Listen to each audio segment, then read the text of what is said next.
going to be on the hotline and not in person. He was invited to a press conference at the White House about gun violence reduction, and we will talk about that a good bit as well because we have no shortage of it. In the 8 o'clock hour, Chris Nakamoto is going to join us. Chris has a stack of investigatory reports that he is juggling right now that involve some level of incompetence, corruption, or a mixture of the two. Katz, their CEO, is out. OJJ, the Office of Juvenile Justice, and Louisiana State Police. Between these three things, there is a veritable buffet of what we could talk about with Chris Nakamoto at 8:15. And we'll wrap up the guest list at 8:35 with Congressman Troy Carter. D.C. Currents, what we call it. We do it every single Tuesday. I shouldn't say every single Tuesday. We do it as many Tuesdays as we can get our hands on the congressman. So there's your rundown this morning as far as the guest list is concerned. Of course, we'll have top stories and trending, the outside in, this day in history, and all the trimmings as well. Batting leadoff, though, this morning, we've got to talk a little bit about the Dyteon Simpson case, don't we? Dyteon Simpson found guilty in the murder of ex-LSU basketball star Wade Sims. The news came down a little bit later in the day yesterday. After hearing closing arguments, the jury deliberated over the fate of 23-year-old Dyteon Simpson, found him guilty of second-degree murder of the ex-LSU basketball player. The jury was shown 3 videos of the fight that broke out before Sims was killed back in 2018. It showed Sims intervening in the confrontation at the moments of the shooting. Two videos were shot by spectators. Another was body camera footage from a police officer who was at the scene. Along with the footage, a 911 call placed by one of Sims' friends was heard by the jury. In the recording, she told first responders she couldn't tell if he was alive or not. The state presented the gun that was found at the scene, then finished with closing arguments. The defense presented evidence to the jury, including a pair of glasses, but Simpson chose not to take the stand in this case. We have attorney Franz Borghardt on the show regularly, every Wednesday, in fact.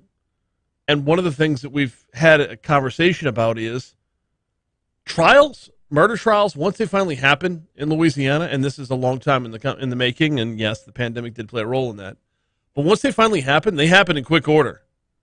They happen in very quick order, and this was just as, if not faster, than most. That's going to take us up to our first break. When we come back, LSU baseball had a great weekend last weekend. Jay Johnson followed that up at the podium with a press briefing yesterday. We will talk about that. Simone Augustus is getting a statue. We will talk about that and a whole lot more coming your way right after we take a quick break here on Talk 107.3 FM. Do what? Okay.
Do what?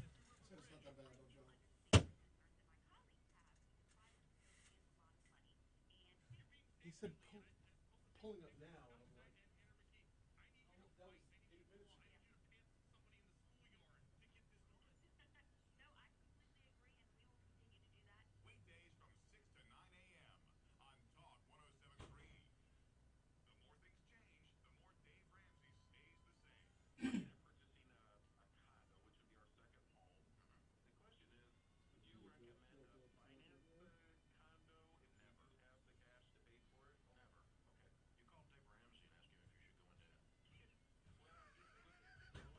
Can you grab me 16, 17, and 18 from LRN?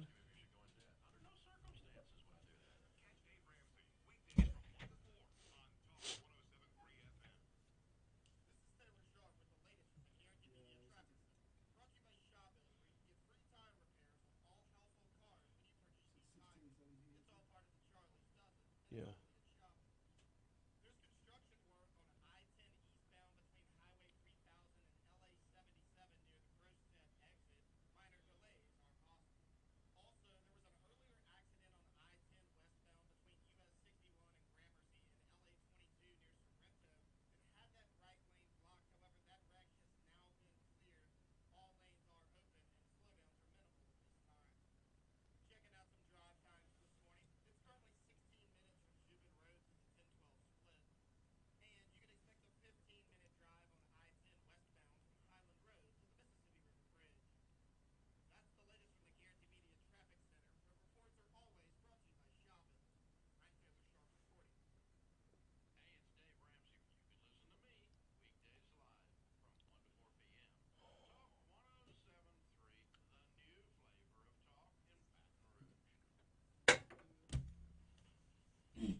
.616 Talk 107.3 FM WBRP. Mornings with Brian Haldane rolling right along. Sports time, and fresh off their first SEC road sweep in nearly 5 years, LSU baseball head coach Jay Johnson had plenty of good things to say about his Tigers, starting with a pitching staff that kind of looks like they're coming together.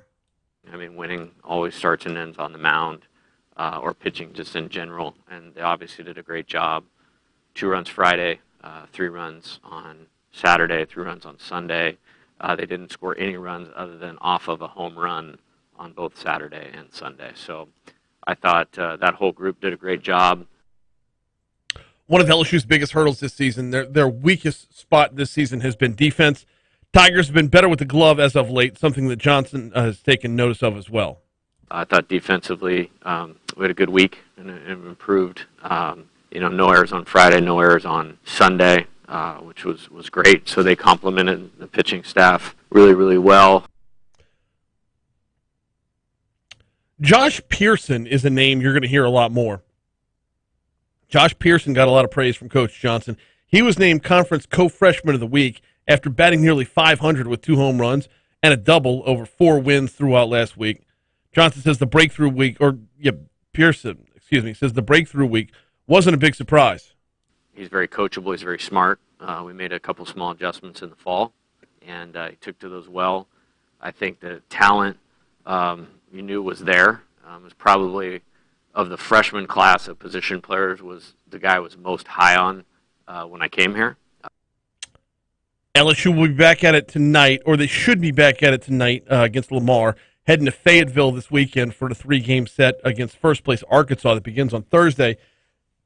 It is important to note is the Thursday, Friday, Saturday series simply because, it's Easter on Sunday, so they'll be back home and not playing baseball on Easter Sunday. Now, the game against Lamar tonight is weather permitting. You heard Marissa Nuzzo's forecast. I'm looking at the rundown here. I'm looking at the hour-by-hour forecast. Everything after 4 p.m. has a minimum of a 70% chance of rain tonight. In fact, 7 p.m., we're up to a 90% chance of rain tonight. So, yeah, weather permitting. Simone Augustus is getting a statue from LSU's website. A generational player who made a transformational impact on LSU women's basketball will become the first female student-athlete in school history with her own statue. School made the announcement yesterday afternoon. Quote, words can't express the gratitude I feel in my heart, Augustus said. To leave a timeless legacy of inspiration for generations to follow is a lifelong goal, and with this announcement, I'm humbly honored. Representing Louisiana has always been and always will be a driving force in my continued pursuit of greatness.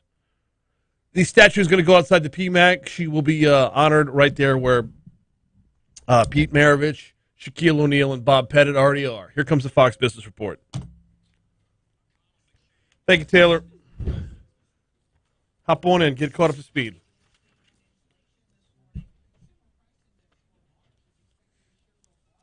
Done with that. Good morning, Christy. Welcome in, Boo. I assume. I have no idea if you're out there or not.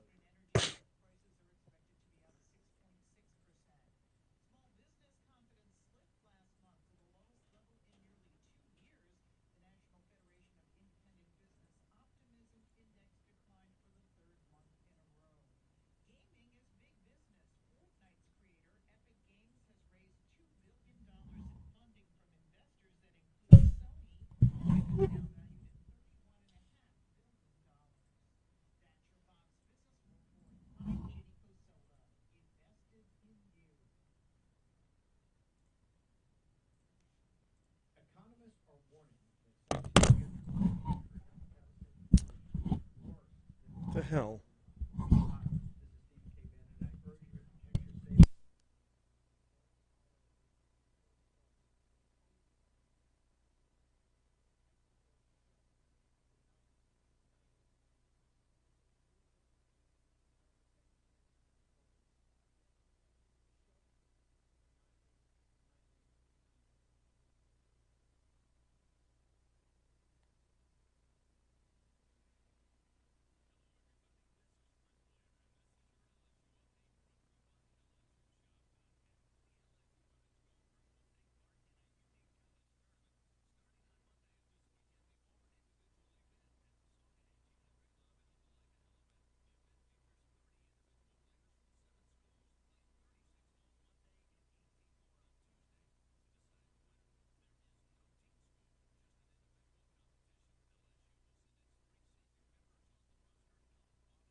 How about now? There we go. All right, we're back up.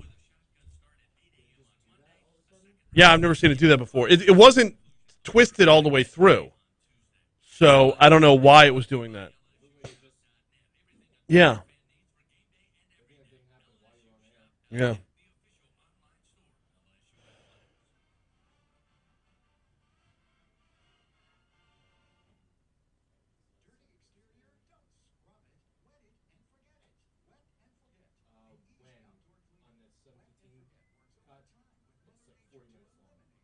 Yeah, I went the first 2 minutes.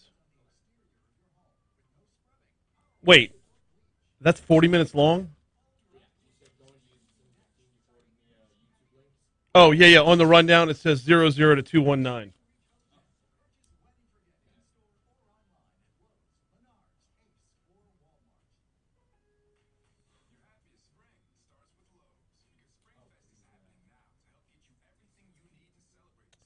Morning, Renee. Morning, Eric. She's well deserved and an LSU grade. Bro, she is like, yeah, literally the best.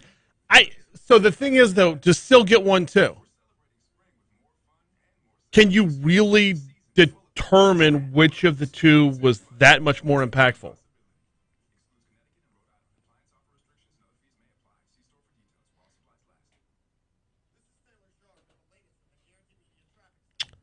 So, and there's another question is, and I want y'all's feedback on YouTube on this one. Who is who are we missing? Who doesn't have a statue yet, or a jersey retired, or being honored in some way? And I are we going to see a Joe Burrow statue one day? As Jake is nodding his head, yes, but I want it phrased in this way. Joe Burrow was not an LSU signee. He was not an LSU for any extended period of time. He was a hired gun. He delivered better than anybody else in history. But I don't know. What are the criteria there as far as, you know, That is a good counterpoint, I will say.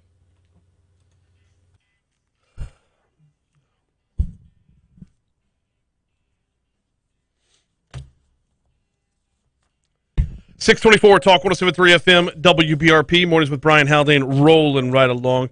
We're going to get you to a story here in just a second about Governor John Bel Edwards coming out of UNO that our news partners at Louisiana Radio Network have. I'll get to that in a second. I want to ask a question, and I'd like to have responses on YouTube. I've already asked it on YouTube during the break, but I want to open this up. If you're listening on the radio, hop in on our YouTube chat and let me know. So Simone Augustus is getting a statue, right? And LSU is doing a better job in recent years of making sure they're honoring their athletes, those that have been transformative. And Simone's a no-brainer here. We get it. But when you open up the conversation to who needs a statue, who needs a jersey retired, who needs this, who needs that, who should we be honoring, eventually the conversation is going to come around to Joe Burrow. And Joe Burrow gave LSU fans the greatest season in the history of college football. Yes, absolutely. But as you're flinging around honoring, hanging jerseys, building statues, does Joe Burrow get one? And I would counter the quick take of, yes, he does because it was the greatest season in the history of ever, with Joe Burrow did exactly what he was supposed to do as a hired gun. He wasn't like the schoolboy who had a dream of coming to LSU, signed with LSU, played 4 years here before moving on. He's a transfer portal dude. Basically a mercenary. Did exactly what he's supposed to do as such. Better than anybody else ever could or possibly ever will. But the connection to LSU, you look at everybody else who's going to be honored in any way, shape, or form, and you're going to have that surrounding it. Now, as we move forward, as time rolls forward, transfer portal dudes are going to be a lot bigger thing. Just like one and dones in basketball are going to be a much bigger thing long term. And Joe Burrow's impact is going to be long lasting because he brought home all the hardware. Heisman Trophy, SEC Championship, National Championship. But as LSU is, and always will be, playing catch-up with honoring their players, how do you factor in modern-day trends of, like a transfer portal, of the hired gun, of the 2-year person or the 1-year person? Is it just the numbers on the field? Simone Augustus' impact on basketball, not just attendance at the PMAC, not just pack the PMAC nights, but for for Louisiana athletes was that much longer deserved and impactful. So Christian says on YouTube, yes, a statue of him smoking the cigar. Down. So that being said, I'm still in favor of Joe Burrow getting a statue one day. Absolutely. You don't, it would either be him smoking the cigar or him, was it Mississippi State or Auburn trying to tackle him and they pantsed him? One of the two. Kidding, of course. Byron says Lolo Jones. Bro, yes. Yes. Why not? I'd be down with that. All right. A new University of New Orleans research poll shows falling approval numbers for Governor John Bel Edwards. Dr. Ed Chervenak is a political science professor over at UNO. He says fewer than 40% of persons surveyed said they approve of the job that Governor John Bel Edwards is doing right now. I think a lot of it has to do with the fact that he's kind of moving in the lame duck status. He just had a veto overturned. He's caught up in the controversy over the death of Ronald Reagan. Now his approval, that Ronald Reagan part is important because his approval rate, the governor's approval is a split on racial lines. 55% of blacks ranking him favorably compared to 31% of whites. Cervenak says there's also a divide on Edwards based on age. Those who are 65 and older are twice as likely to approve of the governor as those who are 18 to 44. So it seems like age is having a real influence on attitudes towards the governor. Play that one more time, Jake. Those who are 65 and older are twice as likely to approve of the governor as those who are 18 to 44. So it seems like age is having a real influence on attitudes towards the governor. That, to me, is huge. Those who have been around the block a few times, those who have seen that Louisiana's had it much, much worse in the past, forget party, forget race, experience is going to play into this. The racial component intrigues me because of the Ronald Greene thing. If the governor is entangled into an investigation into the death of a black man, why would he still be that much more favorable among black residents? By the way, a similar poll conducted just 2 years ago showed Edwards with a 56% approval. Shervinack says it's not uncommon for a governor to see approval numbers wane as the years wear on. Sometimes we do see a decline in the political capital and the approval ratings of politicians as they do come to the end of their term. So nothing unusual. I think what's unusual is just kind of the magnitude of the drop.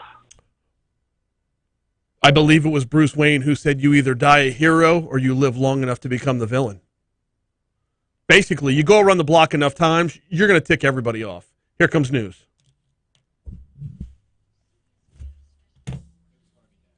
Ah! I had the dinner right.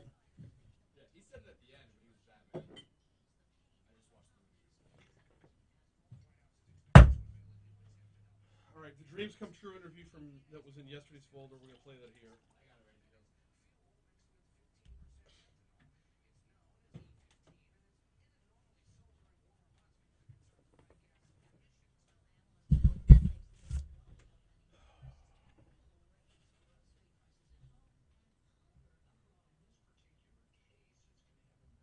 Eric says, I know when she was in high school, people would go just to watch her. Yeah, she was to women's basketball what Pistol Pete was to men's basketball. Remember, I say remember, I wasn't even live yet. When Pistol Pete was a freshman and everybody would go to the freshman game and then go home before the varsity game. Similar outcomes or similar following, although Pistol Pete wasn't from Louisiana either, so.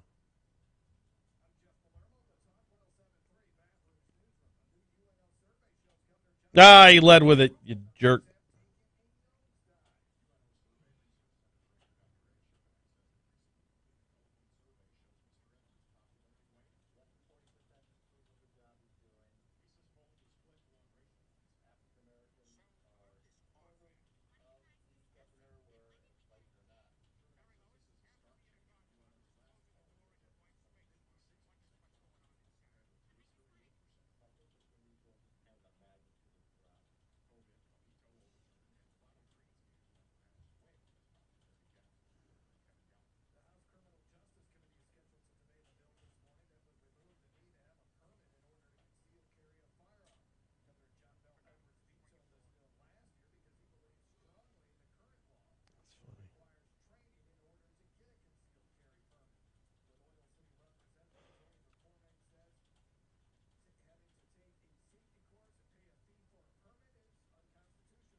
Oh, he's fighting an uphill battle there.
All right.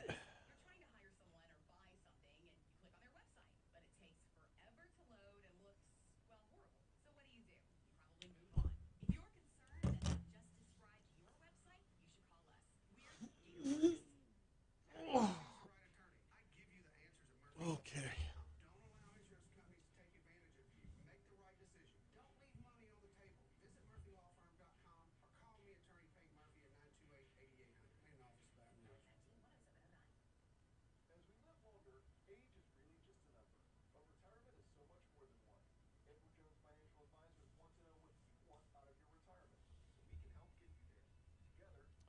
I wonder what other Olympic sports would have somebody, not just recently, but like over the course of time. I mean, there's sports we don't normally pay attention to. Makes it hard.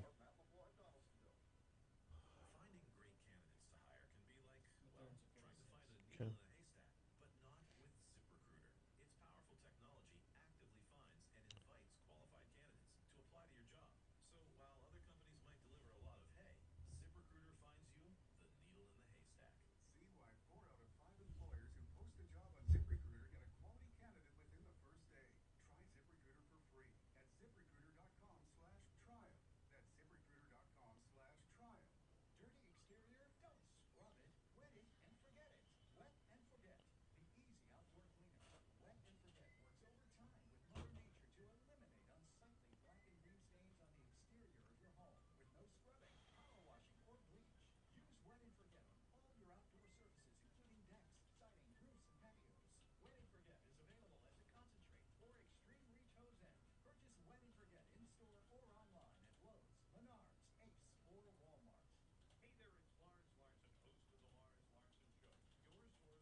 We are teamed up all month long with Dreams Come True for the Dreams Come True Radiothon. Great partners, great sponsors like the Baton Rouge Clinic, like Complete Collision, and numerous others helping bring you this year's Radiothon. And it goes on all month long, which allows us or affords us the opportunity to talk with guests like Rachel and Chris Bowling and their daughter Abigail Grace. Welcome aboard. How are y'all doing today? Doing great.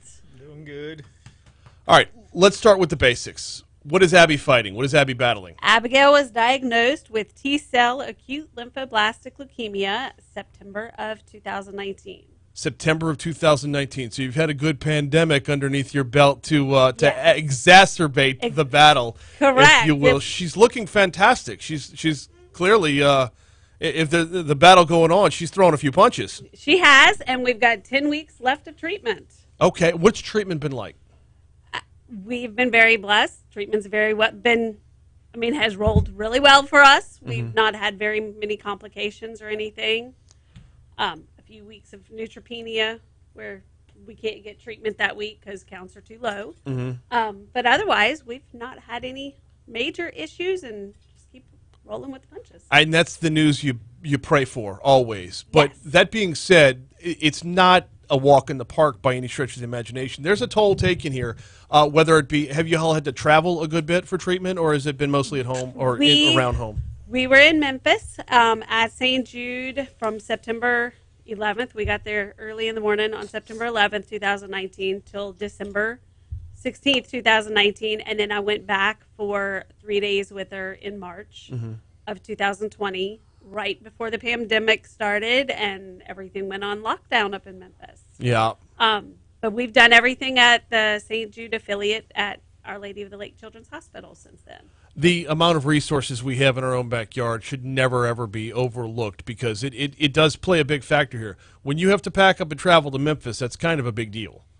To pack up and travel just as quickly as we were told, it's a big deal. And trying to arrange things for the household at home, especially if there's other kids involved, it is a big deal. And so Abby's not an only child. No, we have an 8-year-old also who was in kindergarten at the time she was diagnosed. What kind of challenges does this present from a family perspective to make sure that Abby's taken care of, but everyone else is still, rowing in the same direction?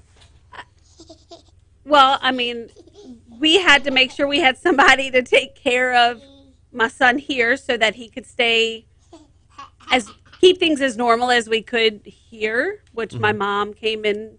My husband works nights, and then my mom came in and took over caring for our son and making sure he stayed with the school. We could have brought him to Memphis. I know not everybody has had that opportunity because of the pandemic. We could have brought him to Memphis with us, but he does have his own set of challenges, so we chose to keep him here and keep things as normal as possible and let him continue with his therapies here and his stuff going on. Let's talk about Dreams Come True a little bit. What's the interaction been like? Let's start with the first, right out the blocks. What was the introduction like to Dreams Come True? I had heard about Dreams Come True previously, long before Abigail was ever in the picture. But then from there, I had one of the board members and his mom contacted me when they had learned about Abby's diagnosis, which I had known them prior to finding out, Abby's diagnosis. And then after that, they put me in touch with Becky Prejean. And from there, I have loved the interaction with all of the ones from Dreams Come True. I like the fact that there's more than just the wish. There's more interaction and continual interaction. Things to do for the kids throughout the year. Things to do for the families throughout the year. Yeah, it's Becky leads with love, and we're all in because she is just phenomenal and fantastic. Dreams Come True. Just got to reset for the listening audience. Dreams Come True provides dreams for local children who are battling life-threatening illnesses, and the local aspect of this really lends back to the hands-on approach, the level of interaction you have. So let's talk about Abigail Grace's dream. Have we gotten to experience this yet? Is it still in the works? Is it still in the making? And what is it? She is wanting to go on a Disney cruise. Okay. She had told Miss Freddie and then Miss Stacy and Landon when they came and interviewed her that she wants to sleep on the top deck of the boat like Peter Pan. Oh, wow. Or the top bunk of the boat like Peter Pan. Okay. So that was something she has experienced Disney World before she was diagnosed. But that is something she wanted to do was the Disney cruise. We had kind of shown her different things, and that was what she had decided she wanted. I like it. Don't just shoot for Disney. Shoot big. Go the full-on cruise. And don't just stop with the cruise. Get the best bunk. You know what? Ask the pilot to ship for a little while. Wait, I shouldn't say that. I shouldn't say that. She might actually follow through. She probably would. So where are we at with the cruise right now? Where are we? We wanted to wait until she was done with treatment, which will be in June. And then from there, we haven't really discussed when we're going to do it. I think after hurricane season may be the best option. Probably. I would recommend waiting until the storms are through, for sure. That personal opinion, I'm waiting until after all that. But otherwise, hopefully this fall would be ideal for us to be able to do this. It's really pretty incredible when you look at the interaction and you look at the time frame and you look at being able to make all these pieces fall in the right places within that time frame. Chris, I can't leave you out of this interview because your perspective as a father is one that is valuable to the entire mission of Dreams Come True as well, because you got to hold it down too. Like Rachel just said, you're working nights and whatnot. What's this journey been like from your end? It makes everything more difficult for sure, because working nights, some mornings I'd get off of work and want to take a nap, but I couldn't take a nap. I'd have to take her to the doctor or deal with my son, and we couldn't find a babysitter for him, or and vice versa. So it's made this rough, but we've gotten through it with a lot of help from family and friends, and we're just glad it's looking like it's getting toward the end of it. Yeah, we're seeing better and better outcomes all the time, and teamwork from folks like Dreams Come True, folks like Becky, and her entire team. This level of teamwork, it just lends to morale, and morale lends to attitude, and the attitude in the fight itself can make all the difference from start to finish. I wholeheartedly agree with that. That I know, just for me as a mom, Abigail's behavior and attitude helps my morale and me be able to say we can do this and we're getting through this with grace. I mean, she's doing well. Everything has gone well for her. With Grace, I mean, is that a play on her middle name there? Actually, no, it wasn't. Okay, but no. Puns are welcome around here. We appreciate the pun. I thought about it after I said it that it could have been. That is from your perspective. From my perspective as a radio host, can she be confined to a cruise ship? Because like she's all over the place in here. I'm guessing you're going to be running all over the cruise ship, right? I'm hoping she can be. I was trying to get her on the mic, trying to get it out of her. It's all good. It's all good. Y'all are going to have an absolute blast on the cruise, and it is a journey that you're clearly thriving through. It's heartwarming to see just her attitude, her level of how spry she is in here. Thank y'all so much for hopping on board a little bit today and telling your story. Thank you so much.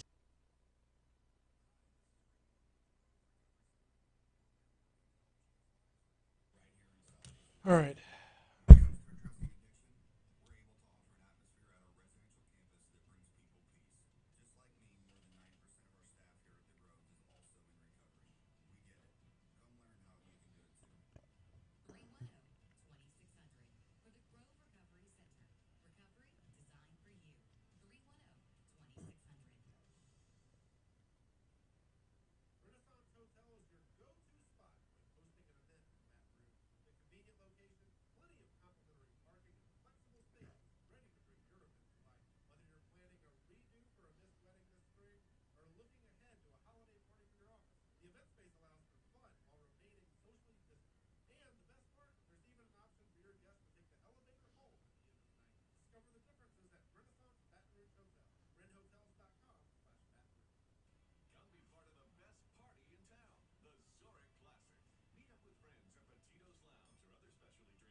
All right.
Oh.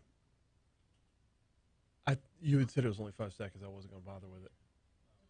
All good.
.652, Talk 107.3 FM, WBRP.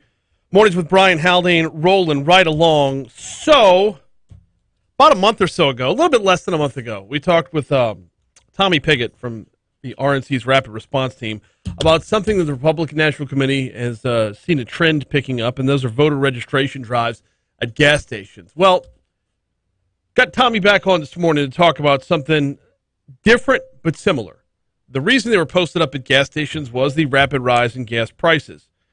As we're looking at right now, Americans are facing roughly $5,200 a year extra that they're going to have to shell out just to live, just to survive. Goods and services that are on the regular basis. That comes out to about $433 a month. How are we doing with absorbing that? Well, if you're on a fixed income, it's going to be a much tougher road.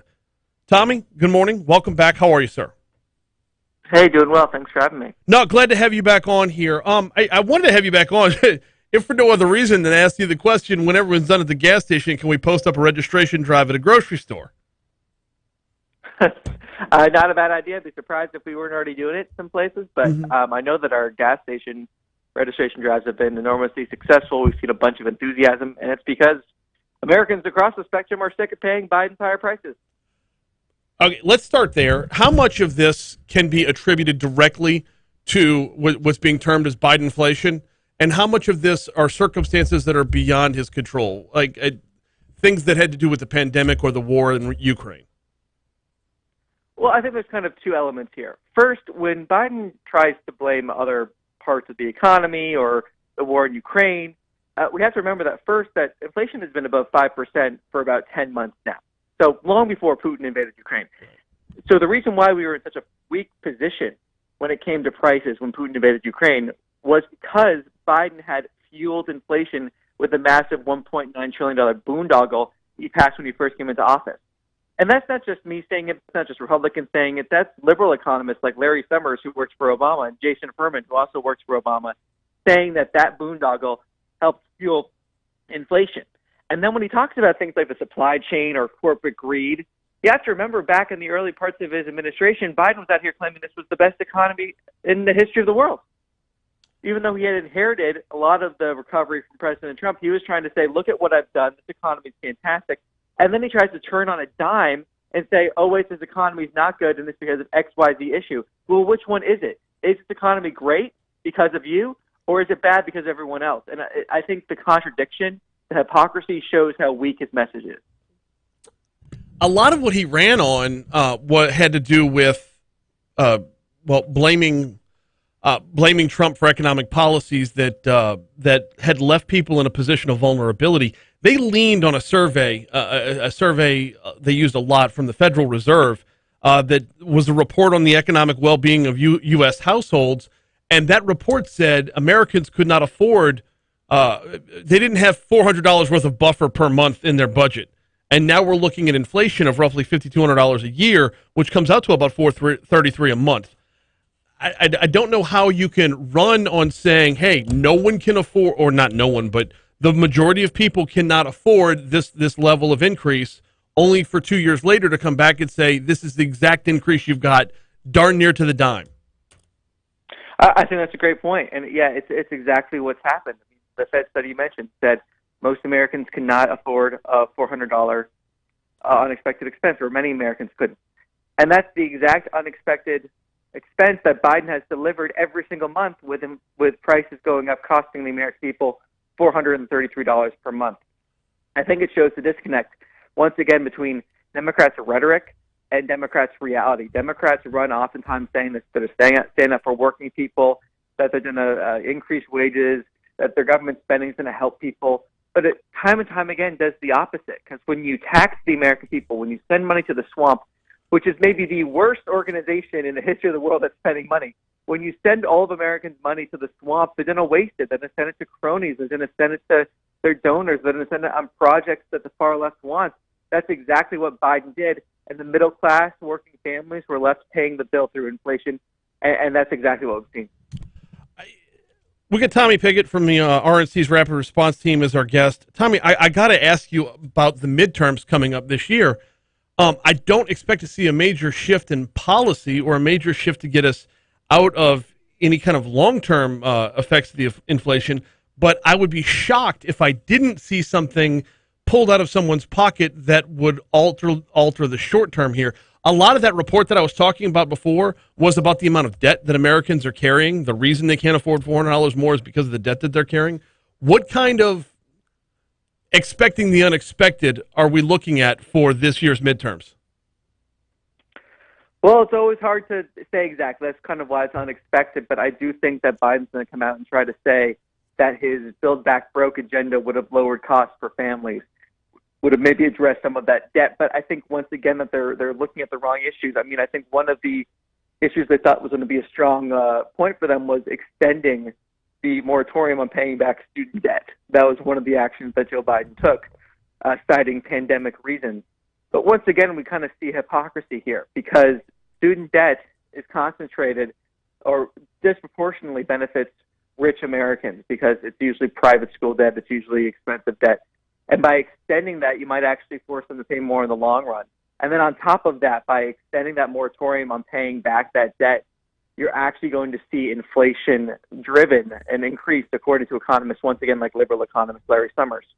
So while he's trying to lower the debt of Americans, while he's trying to lower costs through that proposal, what it's actually doing is a giveaway to his donors, the blue check marks on Twitter, while fueling inflation more for working families, more than he even already has. So it's another example of how he may try to do something, but his instincts here are all wrong. And it's just hurting the American people, hurting working families time and time again. Wait a minute. You can't use blue check marks on Twitter as a pejorative. You are a blue check mark on Twitter. Touche. That is true. You know, I am I guess an unwilling member of that club, but you're right. I can't use that. Call me out. Well taken. Touche. Absolutely. He is Tommy Pigett from the RNC's Rapid Response Team. Yet, look, it's interesting, though, because when I'm asking you to expect the unexpected, your unexpected was the exact same as mine, especially when it comes to student loan debt. Yeah, I mean, that's what the kind of the talk about town's been a little bit, or at least what you're hearing from the Biden administration. But once again, I just don't think they've thought it through. It's not popular amongst working families to sort of give a giveaway to rich families. I mean, and that's exactly what Biden's doing, because I think he sees this activism on Twitter that actually wants this, but it's not connected to reality. What Biden's seeing on Twitter is not real life. And it's the same sort of thing that's driven his policy on the border, that's driven his policy in terms of social programs, that's even picked his Supreme Court justice. It's almost like he looks on Twitter, sees what's trending with the far left, these influential Twitter influencers, I guess you can call them, and he does whatever they say. But unfortunately, that's not what the American people want, and I think that's why you see his approval ratings so low. RNC Rapid Response Director and blue check mark Tommy Pigett, we appreciate you, sir. All right, thanks for having me. All right, man, we'll talk to you next time. Here comes CBS News. Yeah.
706 Talk 1073 FM WBRP mornings with Brian Haldane rolling right along. Hour 2 coming your way right now.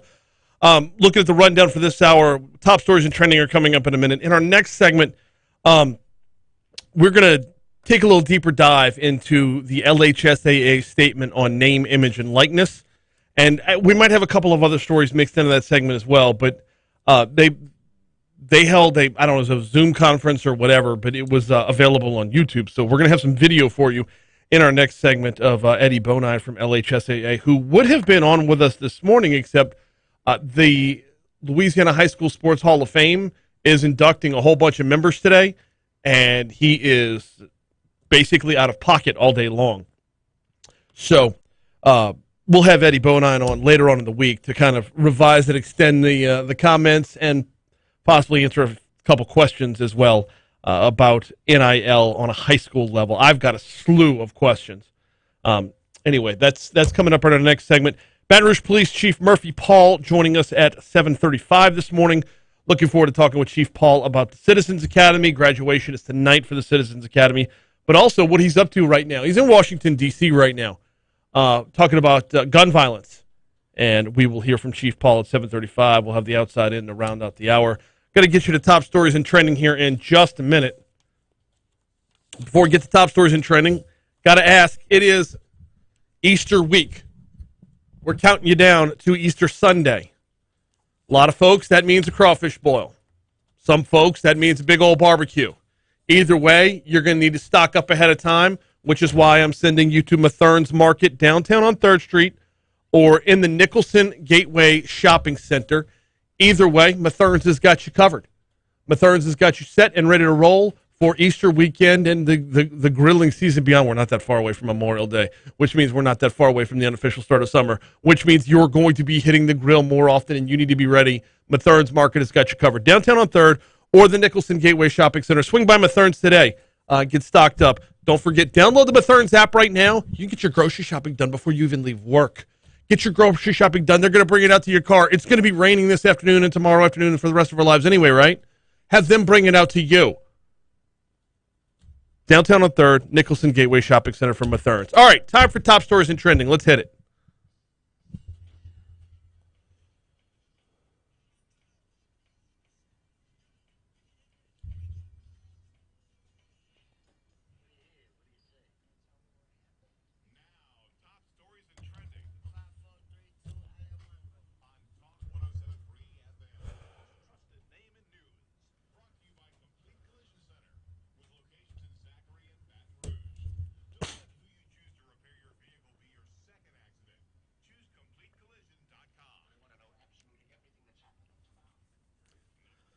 Multiple sources confirmed Monday that the State Inspector General's office will take over the investigation into erased cell phone calls over at state police.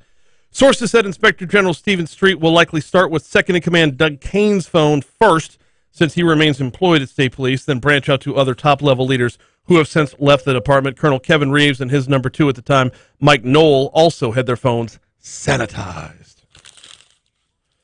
The board overseeing the bus company CATS voted Monday to WBRZ is quoting this or phrasing this. They voted to defrock the CEO from his position. The board had originally scheduled a meeting to possibly fire bus boss Bill DeVille. Yes, his name's Bill DeVille. I love that rhyme. After a series of reports by WBRZ and their investigative reporter Chris Nakamoto, firing felt a little bit harsh. They found another way. We'll talk with Chris Nakamoto an hour and 5 minutes from right now to get the latest. A man suspected of using a hammer to shatter hospital employees' car windows at Our Lady of the Lake fled on foot after a police officer spotted him. BRPD said an officer working extra duty at a parking garage saw the suspect walking through the area with a hammer around 2 a.m. Monday. When the officer approached the suspect ran away. Investigators found windows shattered on about 10 cars in the employee parking garage. The man reportedly dropped whatever items he had stolen when he ran off. Police have not identified the suspect, but did recover the items. 3 McKinley High School students were removed from campus Monday after a loaded gun was found at the school.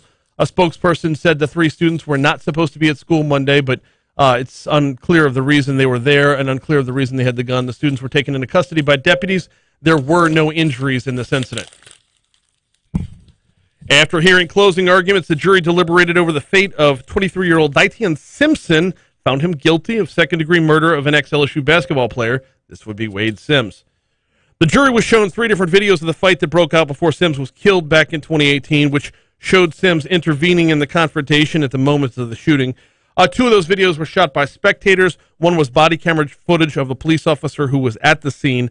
Along with the footage, a 911 call placed by one of Sims' friends was heard by the jury. In the recording, she told responders she couldn't tell if Sims was alive or not. State presented the gun that was found at the scene. Defense presented their argument as well. Daitian Simpson has been found guilty. Those are your top stories. Here's a look at what's trending. Excuse me. Dateline Los Angeles. Britney Spears. Less than 5 months after her conservatorship ended. Weird way to start that sentence. Less than 5 months after her conservatorship ended. Confused some fans Monday when she posted on Instagram that she's pregnant and apparently married. Quote, I lost so much weight to go on my Maui trip only to gain it back, the pop star wrote in part on Monday. Accompanied by a photo of flowers and a cup of coffee. I thought, geez, what's happened to my stomach? My husband said, no, you're food pregnant. So I got a pregnancy test and, well, I'm having a baby. Oops, she did it again.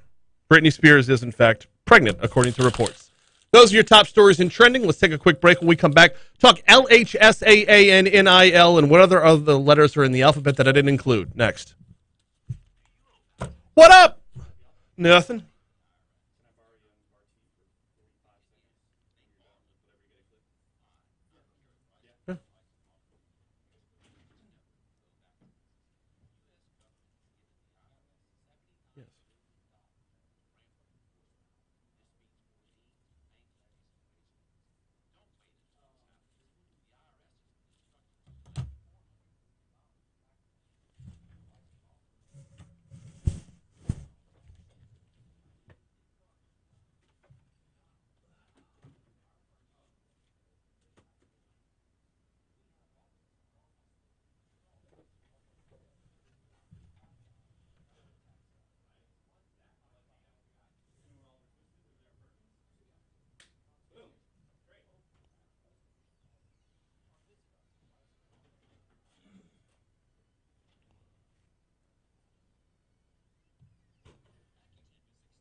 No, that's right behind Solu.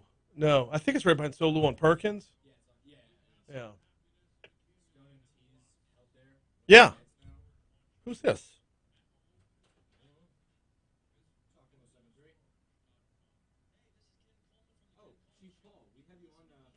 It's cool. It's cool. We can do it now. We can do it now for sure.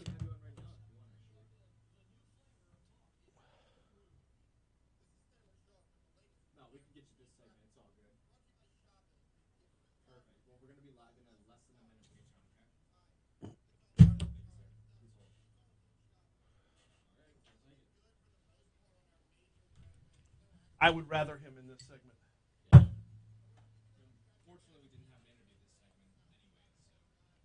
Yeah. And my rant on my take and what I have to say about the LHSAA and NIL is not long enough. like I was going to have to combine it with other stuff. So.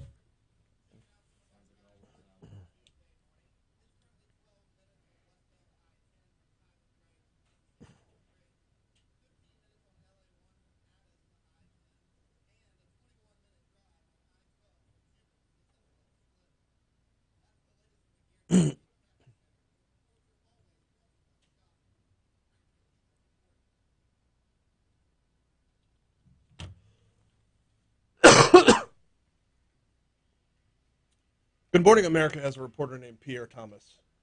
I find that hilarious. 716 Talk 107.3 FM WBRP. As we went into the break, I was telling you we're going to talk LHSAA on the way back in. Tell you what, let's flip-flop this because I've got Baton Rouge Police Chief Murphy Paul on the hotline right now, and rather than hearing me drone on about name, image, and likeness, I think Chief Paul would be a lot more interesting. So we bring him back on. Chief Paul, good morning. Welcome back to Talk 107.3. How are you, sir? Good morning. I'm doing fine today. How are you today? I am very well. I understand you are in our nation's capital this morning. I am. I was invited to the White House. You all know I'm not sure if you heard, but an announcement was made by the president on some new regulations on ghost guns to get in front of this. When you look at a ghost gun, you're talking about guns that can be made fairly easily. They can be ordered online. They're untraceable. So what the president announced is some new restrictions that are going to require some serial numbers to be used. Also, some regulations on gun stores. And the role they've played in some of these incidents around the country. So it's a very proactive way to get out in front of these ghost guns. And it's an interesting topic because, well, we could talk about the Second Amendment of the Constitution all day long. There's no way our forefathers could have predicted automatic weapons, much less 3D printing. Like, it's a different game. Well, I think there's some common sense things that we can do when it comes, when we look at gun violence in America today, the senseless shootings that happen, the availability of guns. I think there are a lot more that we can do as a country that doesn't, interfere with your rights as a gun owner. I think when we look at fully automatic weapons that are coming up on the street here in the city of Baton Rouge, there's devices that you can order that are easily available through the internet. We know there's cases. We got over 40 that are being looked at the DA's office of fully automatic weapons that we've seized here in the city of Baton Rouge. These are semi-automatic weapons that are being converted to fully automatic machine guns. And when you look at some of these high-capacity rifles, 100 rounds, some of the guns we're seeing on the streets, I think we can do better. We can be smarter. I don't think that's an issue that needs to be politicized, but I really think that we should continue looking at ways to get these high-capacity weapons and magazines that hold hundreds of rounds off the streets. Baton Rouge Police Chief Murphy Paul is our guest. He's in Washington, D.C. right now, was at the press conference yesterday from the president in implementing a couple of restrictions on ghost guns, as they're called. There's what came out yesterday does not sound like it limits anybody in their right to own them or keep and bear arms. It's just a matter of if you're going to have this, you got to sign it in. Well, absolutely. It's a way of us, to make it easy for us to trace guns. It keeps those type of weapons out of the hands of bad actors. Look, it's not good law-abiding citizens, responsible gun owners that we're having the issues with.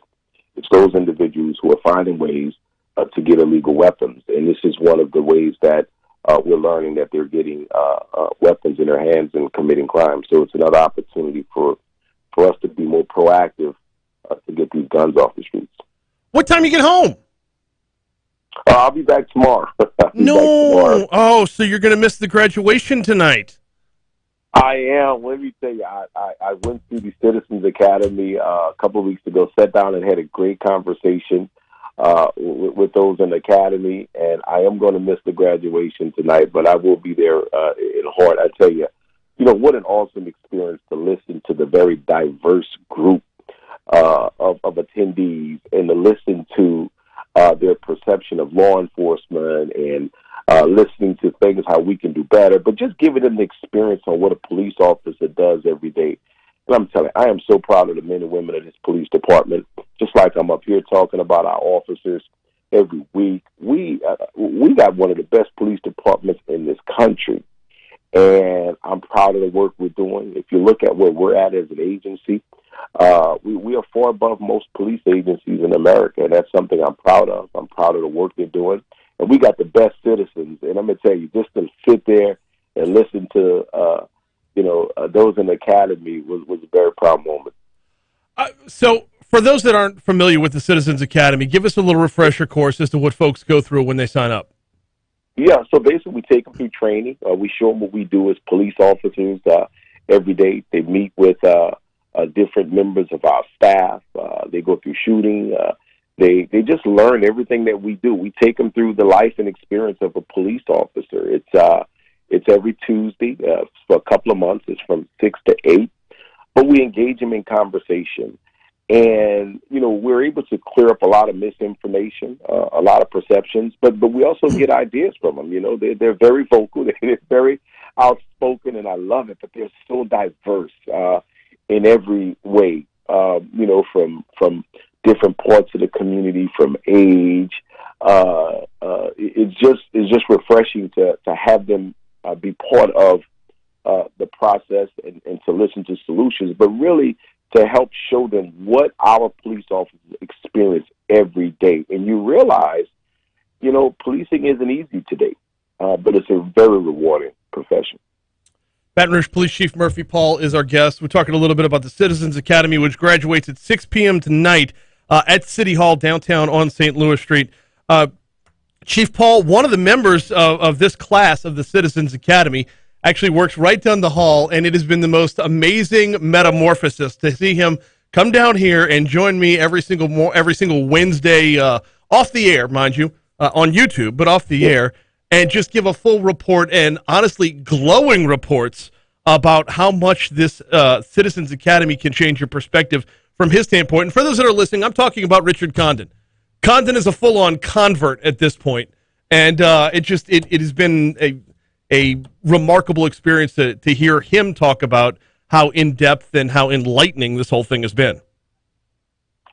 Yeah, he shared that with me, when I spoke, and it was a very emotional moment for me because, I think that's the purpose of it. When you really think about the Citizens Academy, one of the reasons it's there, it's to change perceptions, to, put you in the shoes of a boots on the ground Baton Rouge police officer, to see what he experiences every day, to see the different hats that we wear, from being conflict resolution, crime fighters, social workers, getting involved in domestic incidents, from car chases to, unfortunately, use of force incidents when it has to happen. But, to sit there and change the mind and heart and put someone in our shoes, that helps us in so many ways, because now all of those who are in attendance at our academy, just like you just said, they become our voice.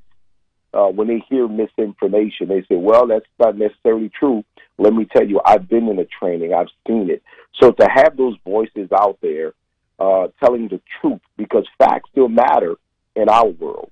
And we know that social media has so much information. We know that negative news travels fast and further.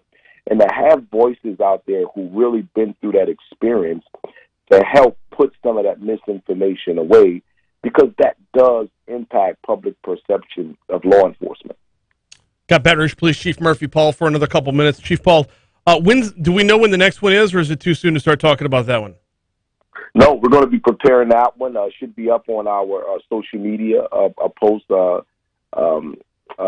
soon. Gino's going to be putting that out, but we will be having another one. Mm-hmm. And I'm telling you, sign up fast, because there's going to be a waiting list. We already had some of our citizens who wanted to come to the last one and couldn't. So this is going to be one of those courses There's going to be like, you go to your favorite restaurant and you have to make reservations in advance and you can't get in unless you know someone. It's going to be like one of those situations. It's the best kind of success, we're yes. excited about the demand. Yeah, we're excited about the demand. And before I get you out of here, I want to talk about the calendar turning over, moving into spring and whatnot, and Yep. crime has seasons just like we do as well. What is BRPD doing right now to be staying out in front as the weather gets warmer and people are shifting their habits? Well, we're keeping our weekly community meetings up, our community walks up. Those are in targeted areas. That should be coming out today. We do it every Thursday evening. Go to our social media platforms, and you should see where our next community walk is going to be, our canvassing. We're going to continue working with our federal partners, our state partners. You saw our sheriff just did a press release a week ago on a significant case that we've been working with them for a couple of weeks, taking some real bad actors off the streets. We're going to continue to put that pressure on those small group of individuals that are involved in violent crime. We've been doing that. If you look, we've been making a lot of arrests. You're going to be seeing a press conference this week where we're going to be making an announcement on some progress in a high-profile case. You're going to be hearing that and hearing the great work we've been doing since January. We will not stop our efforts to investigate and put the bad actors away. And I'm proud of the coordinated effort that our police officers have been doing with our federal partners, with our state partners, with the district attorney's office. We are putting a lot of pressure on them, and you're starting to see a lot more significant arrests. So those investigations are beginning to pay off and putting those individuals. And what we think is going to happen is we're going to see some more reductions in homicides. We're probably at around a 18% reduction in homicides right now in the city compared to this time last year. We hope we can continue building on that. We are seeing some areas that are concerning when it comes to auto thefts. We saw a few ticks in that over the last week, as well as overdoses. So those are some areas we have to continue, and also calls for services involving emotionally disturbed persons. But we believe we're going to continue to see some small spikes. We're going to have spikes go up. We make those adjustments in real time. And we're going to continue moving forward and make sure that we stay connected with the community and getting that actionable intelligence to prevent shooting incidents from happening. Baton Rouge Police Chief Murphy Paul, we always appreciate the time. As I understand it, let's talk about Condon a minute ago. You said it was an emotional moment. I understand there's photographic evidence. I'm hunting that photographic evidence down, sir. And let me tell you, Brian, I didn't expect to feel that way. You can't control your emotions sometimes. But let me tell you, it was really heartfelt for me. Because I do recognize that he has a voice. Yeah. And to hear that, it made me feel, like I appreciate it. I'll just say that. I really appreciate it to hear those words. It lets me know that we are progressing as an agency, and that's why we're going to continue moving forward. We're supporting our officers. Right now, we're working on getting them another pay raise. So we're going to continue doing that and showing our police officers that we support them. We care about them. We love them. Not only we, as in me and my administration, but this community loves our police officers, and they celebrate them, and we honor them because we know how hard it is to be a Baton Rouge police officer.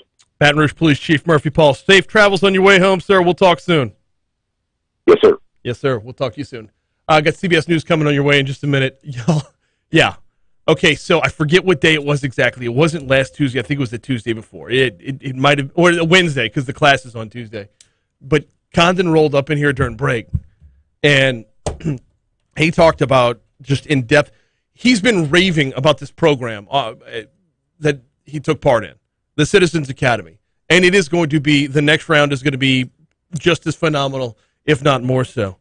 But it puts you in the shoes of the police officer, puts you in real life scenarios, walks you through the extenuating circumstances to where you understand the humanity behind the badge, and the humanity behind the badge can understand the frustration in the community.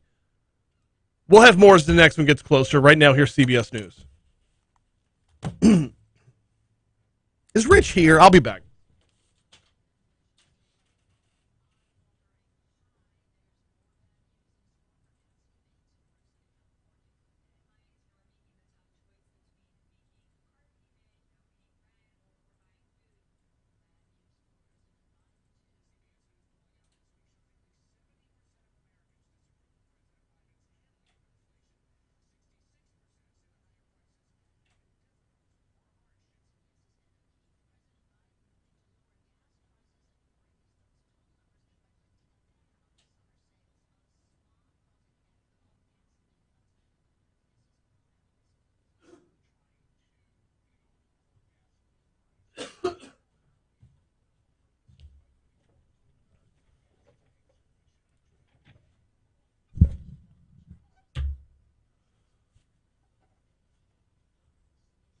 star student gets into 27 colleges.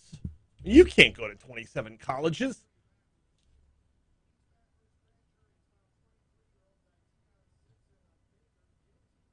Guilty.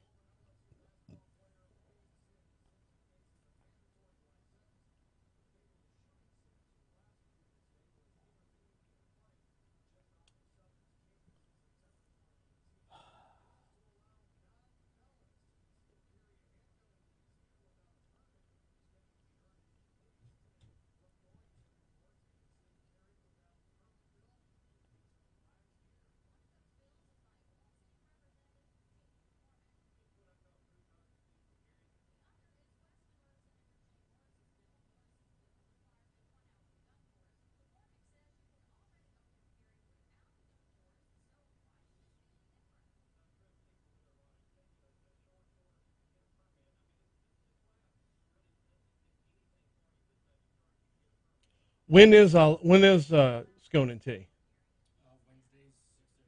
Okay.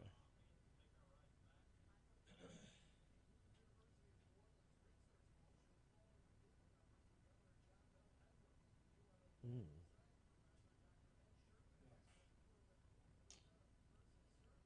Not a whole lot going on from. Well, what's that?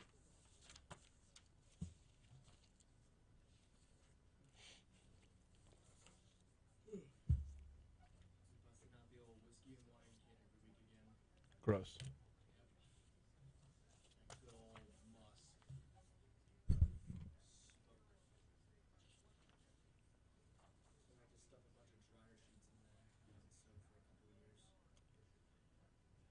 Yeah, there's no reason not to put that thing on the roof and let it air out. Not today, obviously, but Jesus.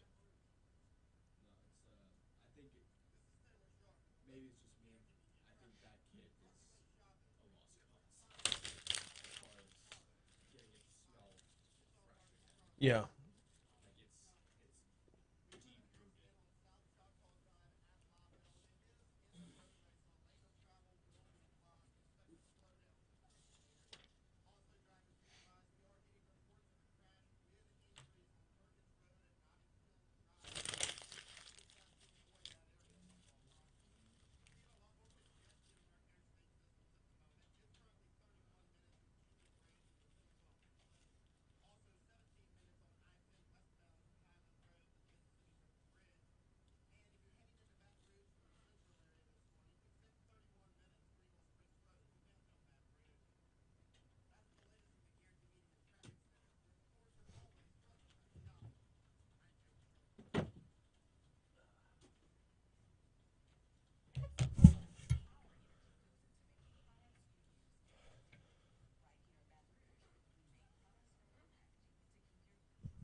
Yes.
Okay.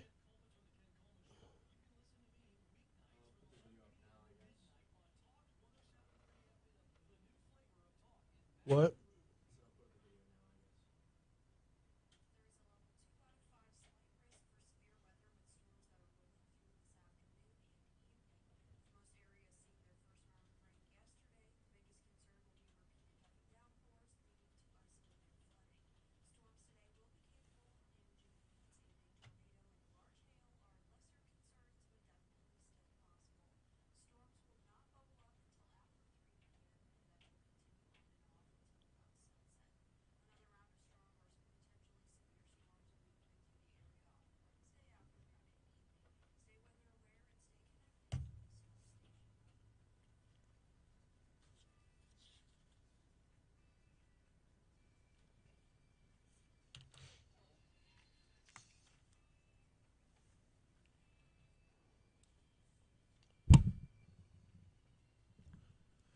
.738 Talk 107.3 FM WBRP mornings with Brian Haldane rolling right along. Thanks again to Baton Rouge Police Chief Murphy Paul for hopping on board. Talk a little bit about the Citizens Academy. Had to run down the hall, tell Condon. Had your new BFF on the show just now. He's like, it'll be a graduation tonight. Condon's like, aw. They're cute. All right, we got a lot of ground to cover here. So this was supposed to be our last segment, but since we had the Chief on, I figured have some room to run with the Chief there and definitely talk about that then. And then this could hold till now. Last week, the LHSAA put out let's just call it a positioning statement on name, image, and likeness. The way it read at the time made it feel like they were completely sounding off on and endorsing NIL in high school. And that's just not me misreading it. That was a lot of folks had that takeaway. But it was nonetheless just a positioning statement. Eddie Bonine heads up the LHSAA. He was on a Zoom call yesterday. The Zoom call, the whole thing is long, but I wanted to grab about 2.5 minutes worth of the beginning of the statement so he can revise and extend his remarks, if you will, and get a little bit better picture of what's going on when it comes to NIL with high school students. Education, not regulation. We're educating individuals about NIL in our state association. We're not regulating it. We're not condoning it. We're not promoting it. At the end of the day, as you'll find as we've moved through this discussion, NIL had a different kind of look to it. We just managed to put a name, image, and likeness to it. We have a Supreme Court decision already ruled on name, image, and likeness. We have multiple states that have been in litigation that now have laws surrounding it to allow athletes to benefit from NIL. And we have a state association in the SEC in Florida who's under present litigation that doesn't look good with them as well. And what we wanted to do, what I wanted to do, what we partnered to do was to ensure that we were able to get the stakeholders in our state, principals and athletic directors, number one, and then the abilities for coaches, athletes, and their families, number two, to be educated on what NIL is. 80% of NIL across the United States and beyond is steered by social media. Right, wrong, or indifferent. And we have fell victim before. And I'll tell you why. Many of you have witnessed, much more than I in this state, than you have, of individuals that go to tuition-based schools and you don't know how they got there or why they're there. Were they recruited? Who's paying their tuition, in air quotes? You know the family. There's no way they could afford tuition at this school. And that's what we do here in regards to that regulatory piece. So at any time during this process, if a student athlete allegedly is receiving some form of payment for their name, image, and likeness, from going from one school to another school, which we have already in place anyway, then that's when the LHSA becomes the regulatory agent, which all of you would expect us to do, to see if there's any undue influence, recruiting, or anything else. A lot to unpack just from that. So let's pause there. We'll get back to Eddie Bonine in just a minute. Let's pause there. to unpack what he talked about there. First of all, it's not endorsement of NIL. The courts have ruled the LHSAA doesn't have to endorse diddly. It's out there. Now, as far as whether or not we are going to see actual checks being written to children under the age of 18 or 17, whatever the legal age would be there, that still remains to be seen. Allowing teenagers to enter into contracts is going to be a weird thing. But where my take on this turned was when it was first announced, I was of the opinion, don't open Pandora's box. Eddie Bonine is of the opinion, Pandora's box has long since opened. Let's help them navigate these waters. And that's a huge difference. I'm going to catch hell for this comparison. Think of this like sex ed.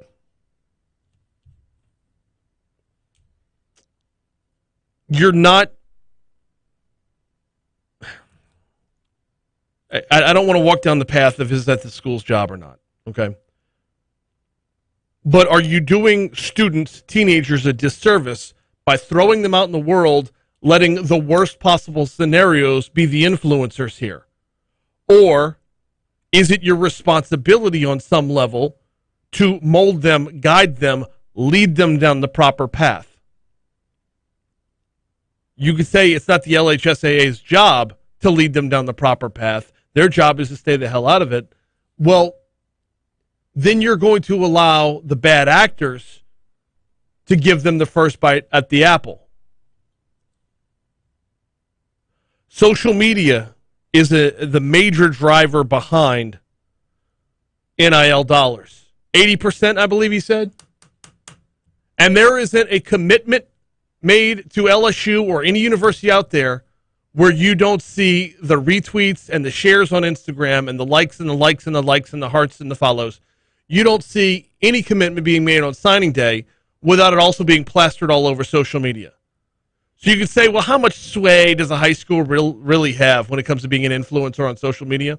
I can tell you right now, if you go down to 104.5, our sister station, our sports station, and you dig through the phones of the hosts on that station, you are going to find no fewer than 24, probably a lot more, high school athletes that they're keeping an eye on to see where they're going to ink their names on signing day. And down the hall at 104.5, upstairs down the hall at 104.5, is just one example of thousands within our community. So with social media being a driver, you want to, and this goes so far beyond NIL, you want to, make sure that teenagers realize social media is not written in pencil. Your reputation's going to follow you forever. Whatever stupid bleep you do in high school is going to still be there when you try to earn dollars in college or pro. So let's use our social media responsibly. B, you're going to help navigate the waters of, listen, you're going to have shady characters come at you. If you're good at this game, whatever game you play, you're going to have shady characters try to get to you first, and they're going to try to get to you aggressively. Helping them navigate the waters to sift through what leads them to any level of economic prosperity. And I don't think that there's going to be a whole lot on a high school level, but any level of that now versus a let's wait now and cash in later mentality. That has to be taught. Instant gratification is what we all seek, especially on a high school level. Now, the part where I would like more clarification is when he started talking about select schools. And this is why I hope to still have him on later on this week. You are undoubtedly going to see, if you already see, select schools having, or tuition-based schools, I should say, that have players on their roster, and it leaves people questioning, how can they afford that? How did they end up on that roster? I can tell you from experience that we had, when I was in school, and this was 27 years ago I graduated, we had one or two guys a year who were there on a scholarship program, who were there because their families literally just could not afford it. Those guys weren't always on the football or basketball team. They were sometimes. They weren't turned away. They weren't rejected any kind of privileges as a student just because they were there for a reduced or limited tuition. It's a lot more prevalent now than it was 27 years ago. Sports is a lot more important now than it was 27 years ago. But I'm still left wondering how guiding NIL, laying out a positioning statement, would sway select schools in any way from drawing in student athletes that weren't going to be at those schools in the first place.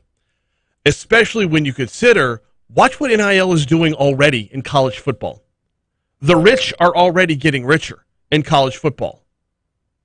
You're seeing NIL deals inked for entire recruiting classes, entire rosters. Come to my school and you're going to be on the payroll at these 3 different companies. There's no reason to believe that wouldn't trickle down in some level to the high schooler as well. So how do you stem that tide? Got one more from Eddie Bonan. He talks about a question he gets asked all the time. You know, a question was asked to me, can this program do anything to stop schools from recruiting 8th graders? No, that's not what this is about. But what it is about is to let the families know the do's and don'ts and potential pitfalls.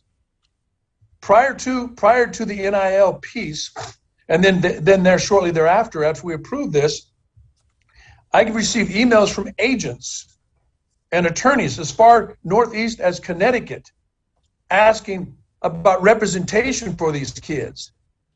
Well, whether they're NIL or not, or whether they're being recruited to go one place or not, the LHSAA was not going to fall into the same trap that I truly believe the NCAA has.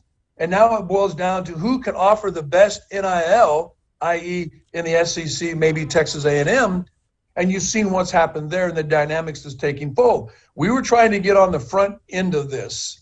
Again, education and educating, not regulation and regulating, because we already have rules in place for undue influence.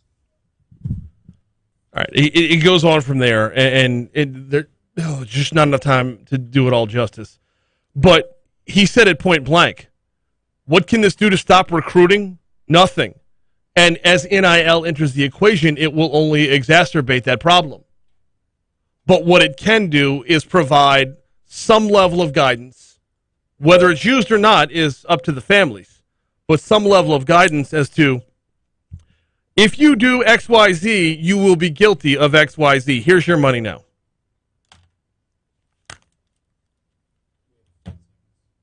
Oh, man. Okay. My bad. I was counting down like it was the top of the hour and you had a hit 9-day. That's totally on me.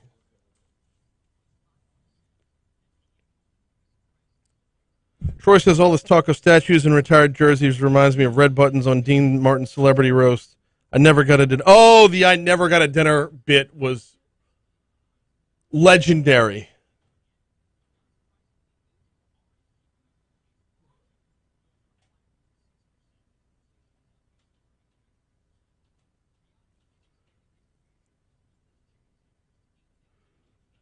Ooh. Byron says, I almost feel sorry for Mayor Brook as all of his angst will now have a singular outlet. Okay, I'm going to go ahead and try to decipher this and assume you meant Mayor Broom, and his is referring to Richard Condon. And no, it won't have a singular outlet because, number one, we're about to get into election season. So look out, Gary Chambers, who I already have photographic evidence of Condon hugging Gary Chambers. There's a video out there somewhere. Number two, there's always Shauna Banks. Was there a live read I was supposed to do there? Okay. And it looks like today is my last day to do Muya. Yeah. Kill the mic for a second.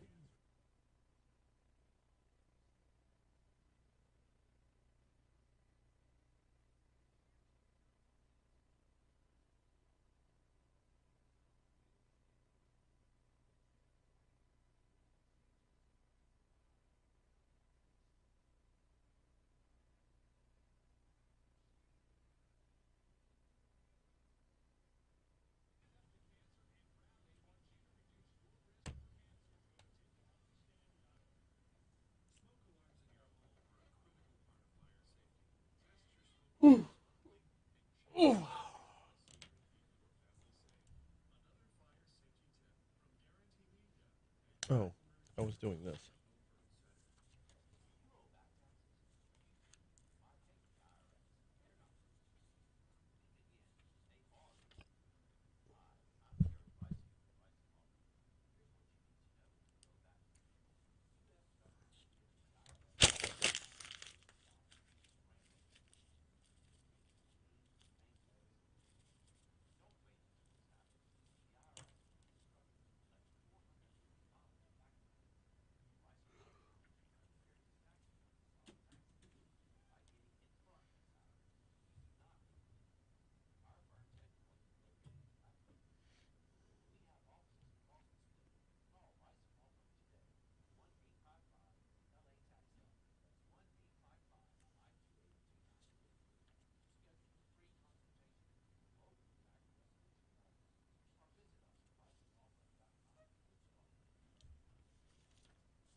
I think so.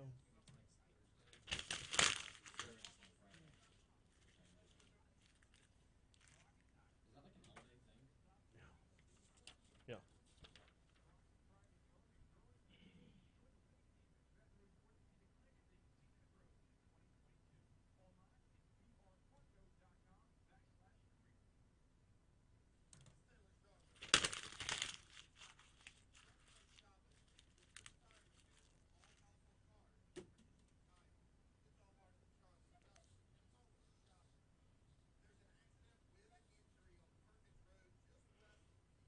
Damn.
.755 Talk 107.3 FM WBRP. Mornings with Brian Haldane rolling right along. Got CBS News coming your way in less than 5 minutes.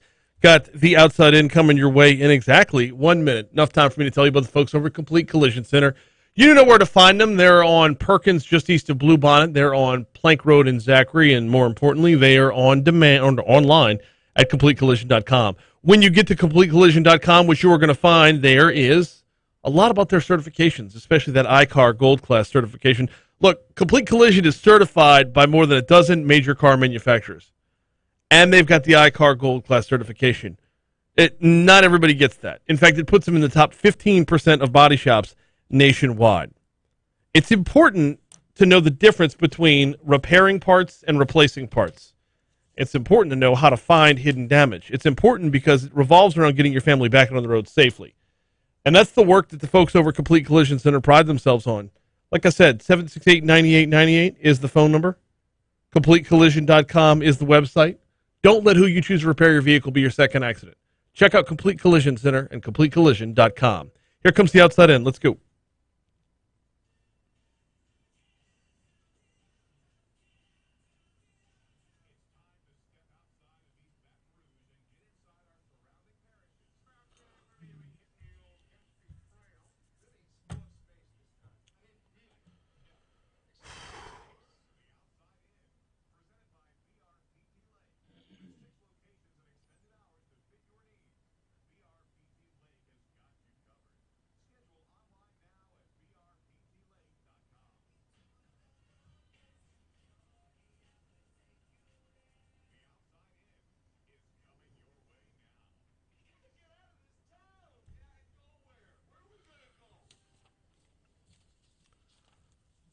We're going to start off in Jefferson Parish. A state senator is calling for the closure of the Bridge Center for Youth after the number of escapes from the facility rose to 15 this year. You heard about another one in our news at the bottom of the hour not long ago. Quote, they need to be moved out of there, State Senator Pat Connick told WWL-TV, out of this neighborhood into an area where they're able to be contained and hopefully rehabilitated. Connick also referred to the center as a juvenile Angola, which calls for guards who can defend themselves. Connick also said he's floating the possibility of transforming the center into a re-entry facility for violent offenders who wish to turn their lives around. Next stop, Livingston Parish. A man from Houston is dead. Another is facing charges after a violent attempt to steal an ATM from a Denham Springs bank yesterday morning. Police released details of the incident yesterday afternoon. Goldie L. Jones was booked into jail on manslaughter, theft, simple criminal damage to property charges, as well as illegal possession of stolen things after the heist. Police said Jones and a partner, who was not yet identified, tried to steal the ATM from the Regions Bank on Range Avenue. When they couldn't pull the ATM from the bank, the pair tried to speed away from the scene, crashed on Veterans Boulevard, a little more than a half mile away from the bank. Police said the pickup used to flee from the bank was stolen from Walker. In Iberville Parish, the son of St. Gabriel's police chief is facing charges after a shooting that left one person hurt. We told you about this yesterday. Kevin Embo Jr. was now booked into the Iberville Parish Jail Monday morning on 2 counts of attempted second-degree murder. Embo is the son of Kevin Embo, the St. Gabriel police chief. Sheriff's office said the incident happened around 11 p.m. Friday in the St. Gabriel area. Embo Jr. allegedly fired a gun at 2 people, striking one of them in the arm, according to the sheriff's office. Closing out in St. Martin Parish. The city of St. Martinville is making less money and spending more, according to an audit presented in the municipality's last council meeting. Electricity, water, and sewer utility systems each saw a loss of profits in the city's fiscal budget running through June of last year. Water is now operating in a $100,000 a year loss, where it was making over $100K in profits the year before. Meanwhile, the sewer department revenue expenses jumped from $624,000 to $914,000. Revenue dropped from $563,000 down to $540,000. The long and the short of the situation in St. Martinville is expenses are far outpacing the income, and major changes are on the way. Here comes CBS News.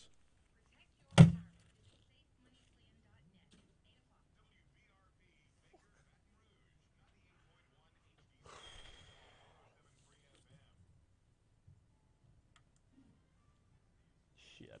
Damn it. I just deleted an email I didn't mean to delete. I don't know.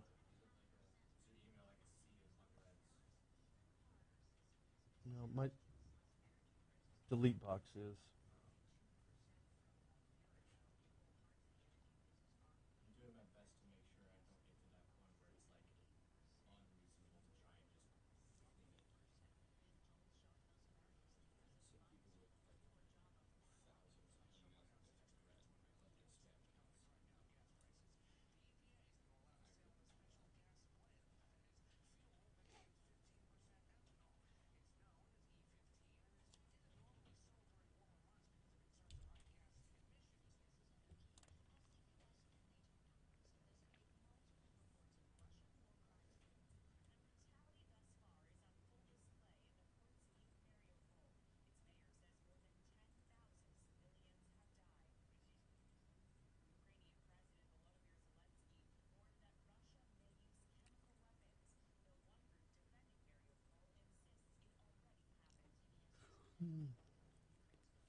Oh,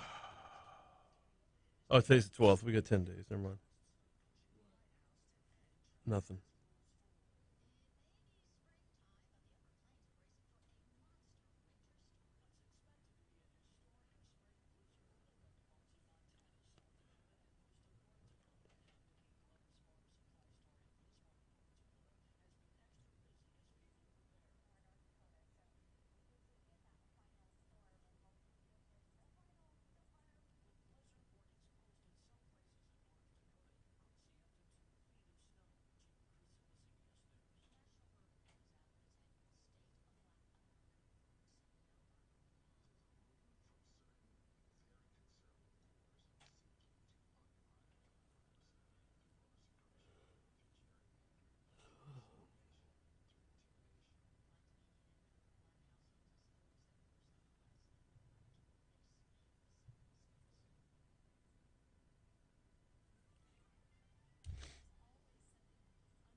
Shit.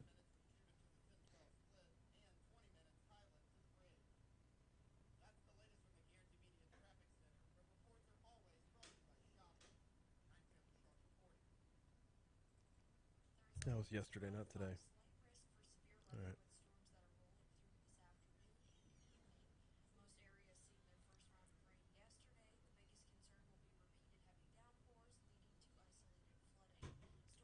Morning, Nyquilus. What's happening, dude?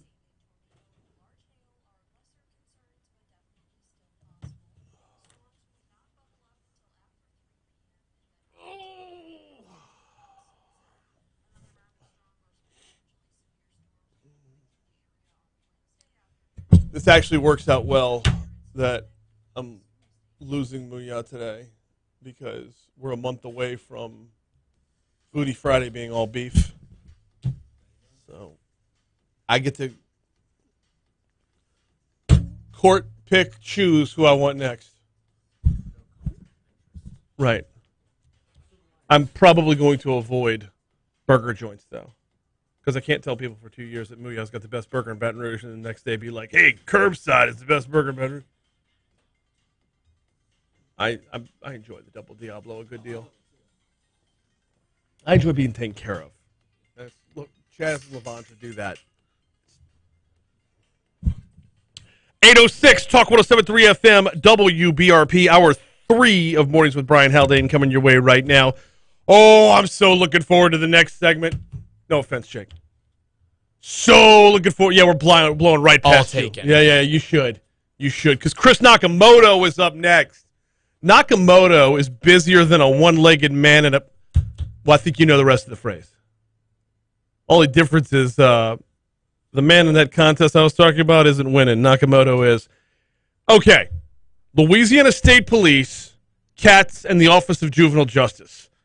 Whether you think we're looking at incompetence or full-on corruption, there's no shortage of topics to talk about with WBRZ's chief investigator, Chris Nakamoto. He's in our next segment, and I can't wait.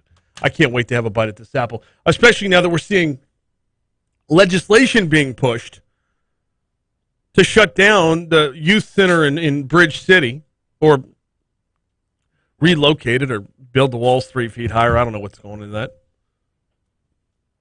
But OJJ is looking at escape after escape after escape. You saw the story yesterday. Kid locked a guard in a closet. What kind of Keystone Cops bull is that? Like, that's something you don't get in real life. That's something you get in Scooby-Doo.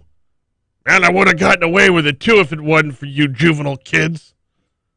All kids are juveniles. That was a terrible read. Meddling kids. But it's something like out of Police Squad or The Naked Gun. Well, what happened? I don't know. He locked me in a closet. Trapped in a closet like R. Kelly. What? That's in poor taste because it's about juveniles? Just going to let it sit. Just going to let it sit. Nakamoto's up next. Also, Congressman Troy Carter is going to join us. He's got a lot of community projects going on. Every week that we have Troy Carter on, we hit the headlines, and by the time the end of the segment rolls around, we don't get to the good stuff that he's doing. We'll do battle from time to time because he is a Democrat and I am very much not. But the man's doing the Lord's work on a good number of occasions, and we don't get a chance to get into it. So we will do that today. Right now, though, we take you back in time. Not trapped in a closet. Here's Jake with This Day in History. Do with it as you please!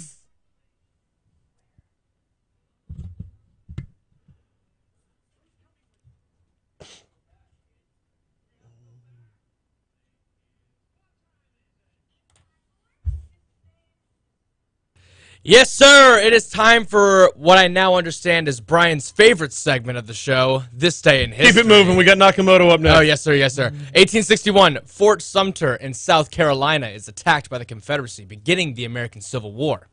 Sumter? Yes, sir. Never mind. Nope. 1872, Jesse James gang robs a bank $1,500 in Columbia, Kentucky. One dead. I mean, when thought about in 2022 terms, that doesn't sound like a lot. Not in the slightest. That's a Right. That's a part for a PC. Right. That's $1,500. chump change. 1940, the NFL cuts clipping penalty from 25 yards to 15. Bring it back. I mean, Clipping's inexcusable. you could say they clipped the clipping penalty. 1955, polio vaccine tested by Jonas Salk. Announced to be safe and effective and is given full approval by the U.S. Food and Drug Administration. In 1987, Texaco files for bankruptcy. And then 5 years later, 1992, Euro Disney, also known as Disneyland Paris, opens in France. Paris, France? Not in Paris, no. It was like 50 miles outside of Paris. It's just not Paris, Texas. No, not Paris, Texas. Although, you know. Oh, same day, same year. You said I forgot about the Mets yesterday. I made sure to remember this time. New York Mets, they lose the first 3 home games for the first time since 1962. What year? In 92. The 1992 Mets had a book written about them. Really? You know the name of the book? Mm-mm. This hurts me as a Mets fan. The worst team money can buy. Oh, wow. And they weren't wrong. Oh, gosh.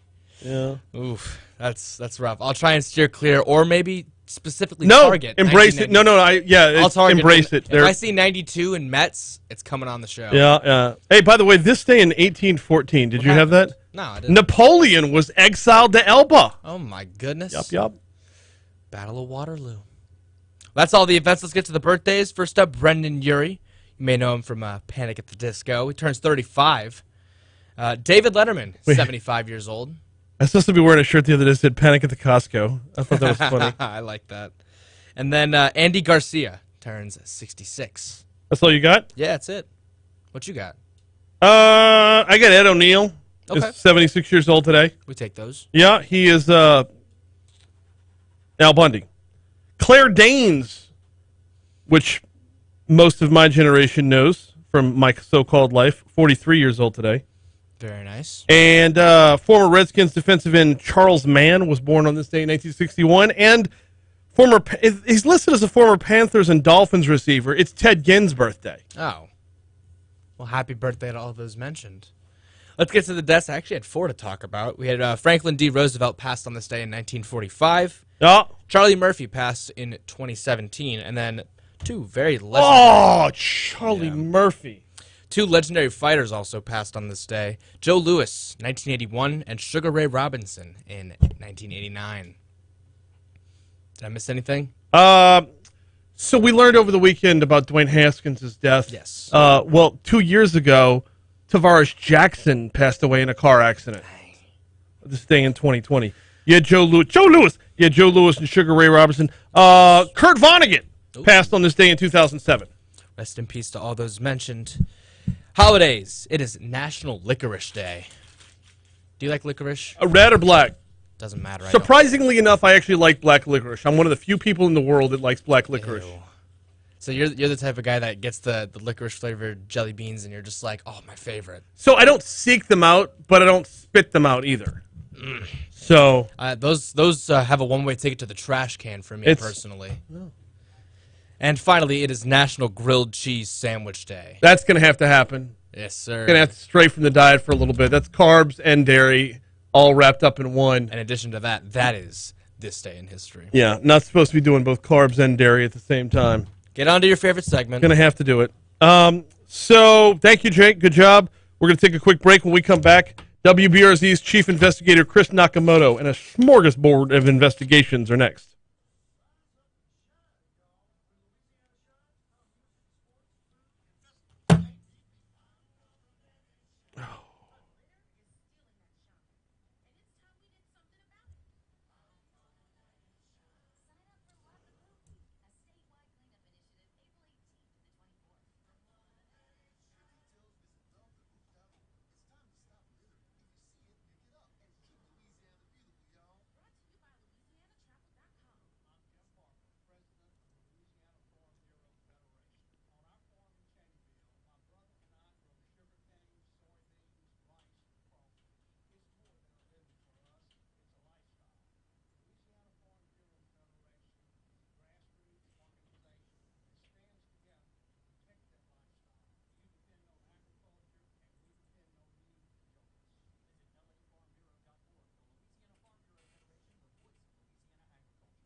You might. You have his number?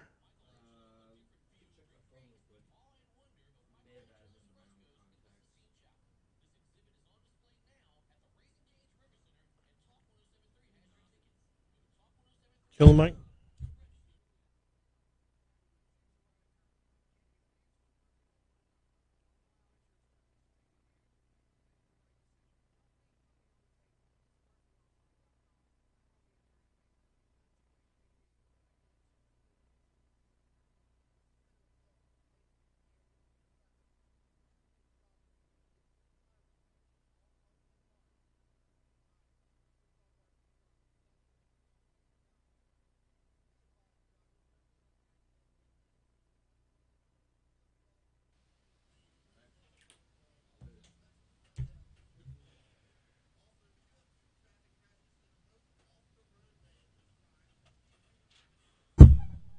So, Bill DeVille.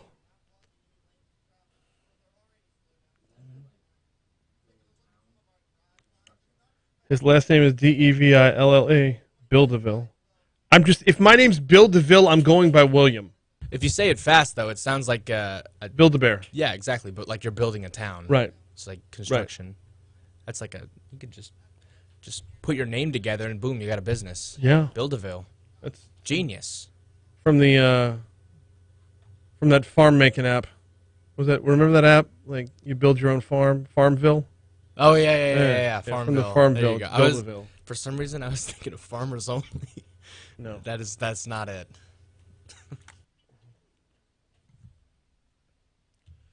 817 Talk 107.3 FM WBRP Mornings with Brian Haldane rolling right along. So take your pick on the wheel of acronyms: OJJ, LSP, or CATS. No matter where you land, you're going to land on Chris Nakamoto at the forefront of it, who joins us right now. Chris, welcome back, sir. How are you? Good morning. Thank you for having me. No, glad to have you on here. Glad to see a couple of minutes out of your schedule that's not overloaded right now. What the crud, man? It's everywhere. There's so much going on right now, right? I mean, just you would think that, things would start to calm down, but just as we start to expose more stuff, there's even more entities that are the targets of investigations, and there's just corruption that's running rampant everywhere. I got to start with CATS. You cool starting with CATS? Yeah, absolutely. Okay. Bill DeVille, which just the name rolls off the tongue. Bill DeVille has been, your website said, defrocked from his position. I don't know how you can fire and retain someone at the same time. What the heck happened last night? Well, that's a good question. So he has a contract that runs through 2023. Mm-hmm. So some of the board members that we're talking to are telling us that they may have to have a honest conversation about what type of negotiation they're going to do next, because even though he was unseated as the CEO, he still remained under that contract until 2023. So there's probably going to be some severance negotiations that are going to be happening now. But as of today, he's no longer the CEO, and he's been removed from that position, but he's still employed with the entity. Okay, so there's a level of I'm going to say ignorance to this, because if he is no longer the CEO, he will not be performing the duties of the CEO. If he's not performing the duties of the CEO, he is not living up to his end of the contract. Why pay him at all? Those are all good questions. I think that's something that we actually have to read the fine print in the contract, and that's something that we're probably going to be doing today. But if a contract is good until 2023 and he's, removed from that position, there's probably stipulations that are laid out in that document that say, if it's terminated early, there's a certain amount of time that he's allowed to be paid. This all started with multiple investigations that we did into CATS. Bill became the CEO around 2016, and after that, we started exposing wrongdoing at the bus system. In 2019, we showed you that one of his high-level managers had failed a drug test and was hired anyway. His name was Garrick Rose. CATS turned a blind eye to their zero-tolerance drug policy back then. Fast forward to last year, just before the tax passed, the CAO, her name is Perlina Thomas, she's no longer employed with the agency. She was caught on a secret recording saying that Bill covered up $5 million that went missing. She claims in follow-up interviews that she misspoke, but was ultimately terminated this year for those comments. And then, of course, we just reported a few short weeks ago that their comptroller, the guy who pays all the bills, had a positive drug test for methamphetamine. We spoke with numerous drug testing labs, along with scientists that say in order to test positive for meth, it's an illicit drug. The only way you can test positive for meth is if you're exposed to meth.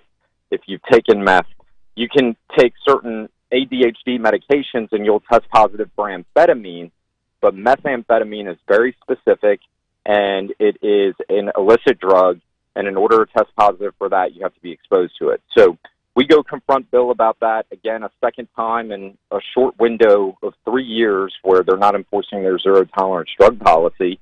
He once again gives us a shaky explanation about why he's selectively enforcing the zero-tolerance drug policy, which says that if you test positive for drugs that catch, you're immediately terminated. Right. And so board members got fed up. A few days later, we find out that not only did the person who pays the bills test positive for drugs, he was also paying bills late.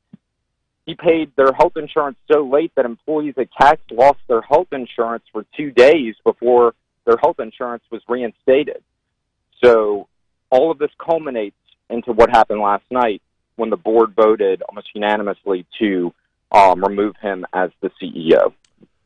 And yeah, you said his answer was shaky. It was crazy because he even got mad at you for reporting on it. Like it was bizarre to say the least. And to have a policy that says if you drive a bus, you can't smoke meth, but if you're in charge of taxpayer dollars, we're cool. Right. And here's the craziest thing.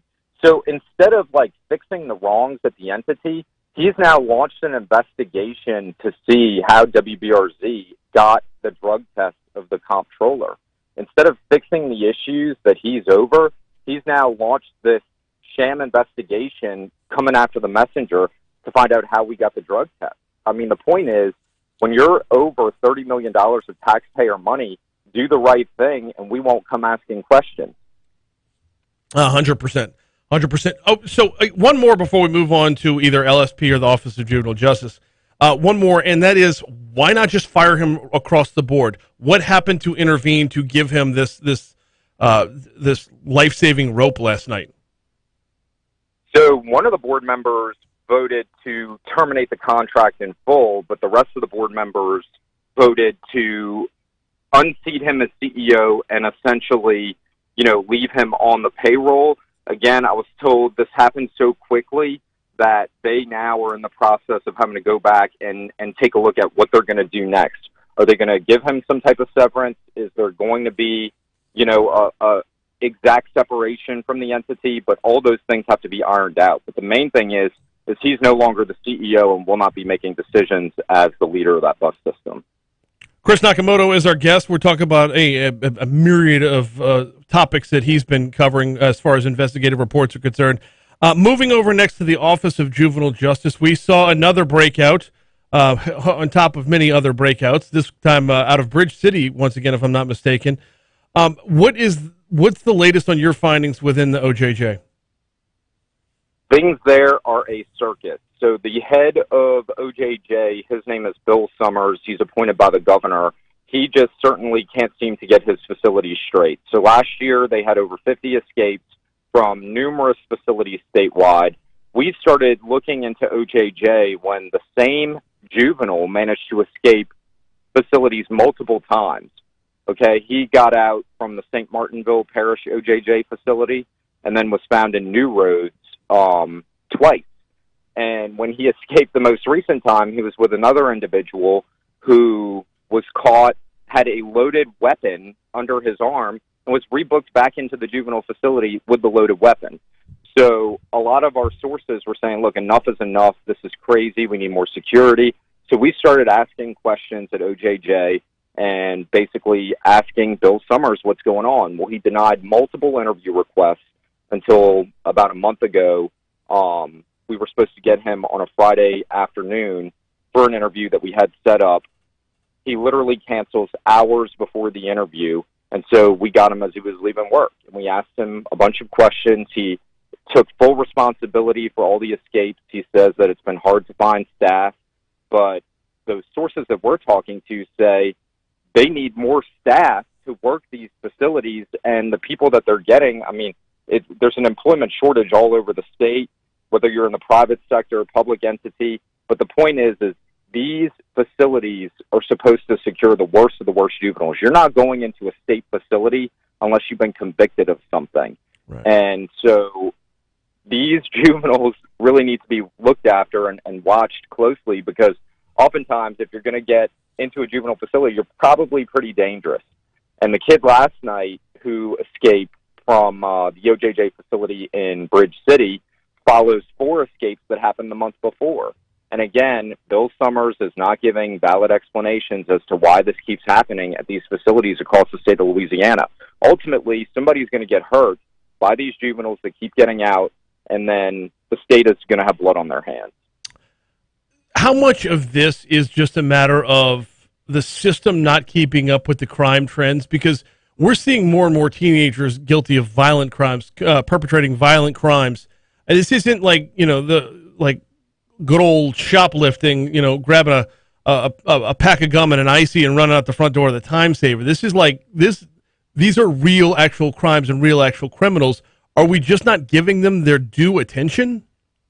Here's what's really interesting. So, with this situation, these individuals, if they had just stolen a pack of gum or something, they probably would have been put on some level of probation or something like that, and it probably wouldn't even raise the level of this. These people that are in state facilities are convicted most definitely of a violent crime, violent or some type of armed robbery or some type of shooting, something that hurts somebody. Mm-hmm. So these kids that are in these facilities are dangerous, and the state has a responsibility to look at these kids, and make sure that they are, not going to get out of these facilities. So obviously, every single time that a kid gets out of an OJJ facility, they've exposed a weakness at the facility, and the state should be looking at those problems and coming up with solutions on how they're going to fix it.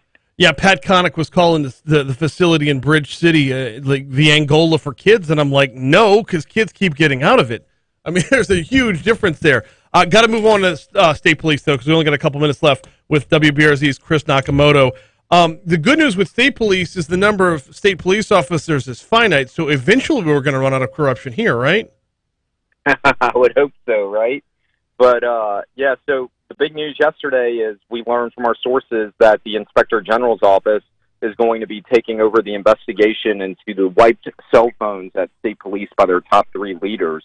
It was almost sounded crazy that the entity that wiped the cell phones of the top 3 leaders was investigating why they wiped it. But as we learned yesterday, the Inspector General, which is an independent entity in the state, will be taking a look at it. And, obviously the state has record retention policies, and the wiping of these cell phones was not done in accordance of state law and the record retention policies, which at minimum says you need to keep records for at least 3 years. These phones were wiped in the midst of a state and federal investigation into the death of Ronald Green up in North Louisiana. For those that don't know that name, he led state police on a high-speed chase in May of 2019. When he was pulled out of his car, he was alive and apologizing. Body camera video showed he was brutally beaten by state troopers at the scene. And the narrative that was told to the family, despite that body camera video, was that he died from the injuries in the crash. Right. So now, after all that happened, the cover-up that ensued and the lies that were told, phones started getting wiped over a year after the state and federal investigation began into his death. And state police was investigating the wiping of those phones. As of yesterday, it's now going to be investigated by the state inspector general. So hopefully it will be a more independent outcome, not having the fox guarding the hen house, so to speak. The rough part here is once the phones are wiped, there's no way to know what was on them. So clearly, well, this would be my takeaway. I can't say clearly, but my takeaway would be those who had their phones wiped knew that the evidence on the phones was going to be more incriminating than the penalty for having them wiped. So that kind of has to be the floor of what we can expect. It certainly appears that way, right? Why would you go wipe a phone if you're not trying to get rid of something, right? Right. And also, too, you would typically have a backup. I mean, most people's phones are their lives these days. You've got contacts. You know, before you had smartphones, you had to memorize phone numbers. Now, there's no need to memorize any sort of phone number because it's all stored in your phone. So if you just go wipe a phone and have no backup, you mean to tell me that you just lost all your contacts? And for the former Colonel of State Police, Kevin Reeves, we gleaned at the Capitol Committee a few short weeks ago that not only did he have his work phone wiped, after he got his work phone wiped, he started doing business on his personal cell phone, State Police public business on his personal cell phone.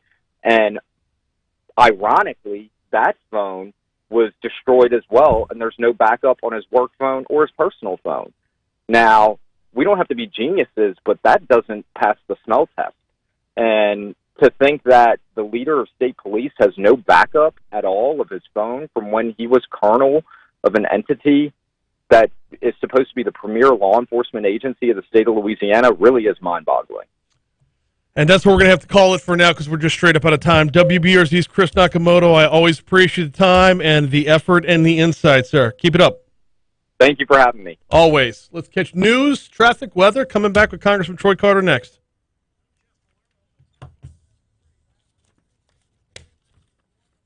Something stinks about Bill DeVille hanging on to any kind of job. That is do. Nyquilus says, LOL, random Cambodian hacker in a chat with 7 people. Right?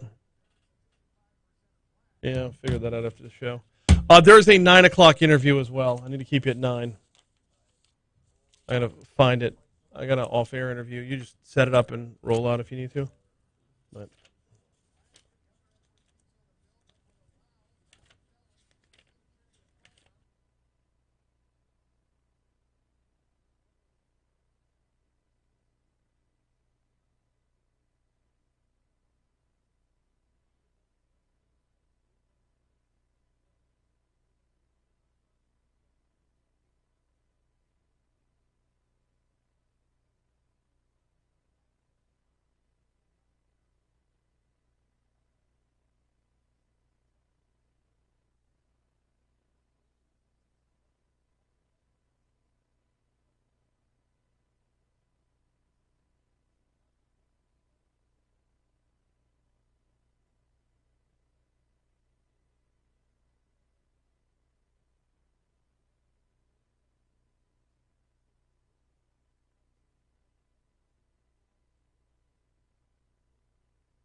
We're going to have Jazz Fest tickets to give away. Guess what, YouTube? Ain't no way I'm doing this without having you subscribe. If you've already subscribed, we'll figure out the rest of the contest later. By the way, this is just us, right? We're just family right here, right? This doesn't go anywhere else. Can I just tell you, like, the misconception of who I am and Jay Ducote is as a person? Please list the 2022 Jazz Fest artists the promotion will focus on. Well, we're not the rock station, and we're not a country station. How about Lionel Richie, Deacon John I can get down with, Randy Newman, because I'm down with the soundtrack to Toy Story, and Elvis Costello. Elvis Costello was cool in the 80s. No, we love us some Elvis Costello. Trombone Shorty on the rundown? We can get it there. I want Trombone Shorty. That's my jam. Rebirth? Rebirth was at Live After 5 last week, and they gave that to ESPN. I got Kenny Neal. His last name's a verb. Actually, that's leading up to Baton Rouge Blues Fest next week. Oh, by the way, I'll be at Live After 5 next week for handling emceeing duties, walking us up to the Baton Rouge Blues Fest, which is going to be awesome.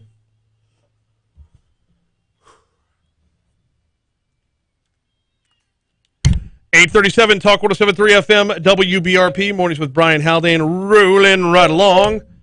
Time to welcome in for DC Current as we try to get him on every single week. Congressman Troy Carter. Congressman Carter, how are you, sir? Hey, Brian, how are you today? I'm doing very, very well. We got a lot of ground to cover. Loving this weather, man. Oh, so the weather is about to get hairy later on today. In fact, I'm glad you brought that up because important public service announcement.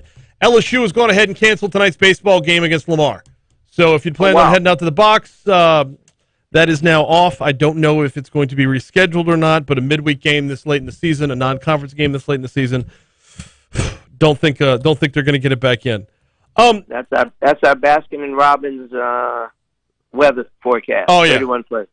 yeah. If you don't like the weather here, wait a minute. It's going to change. In the meanwhile, actually, you know what? We're going to get to community projects this week. I know. We always get sidetracked with great discussion of the headlines, but I've got to start with the headlines. Flood insurance risk rating 2.0. What are your concerns here, and what's being done?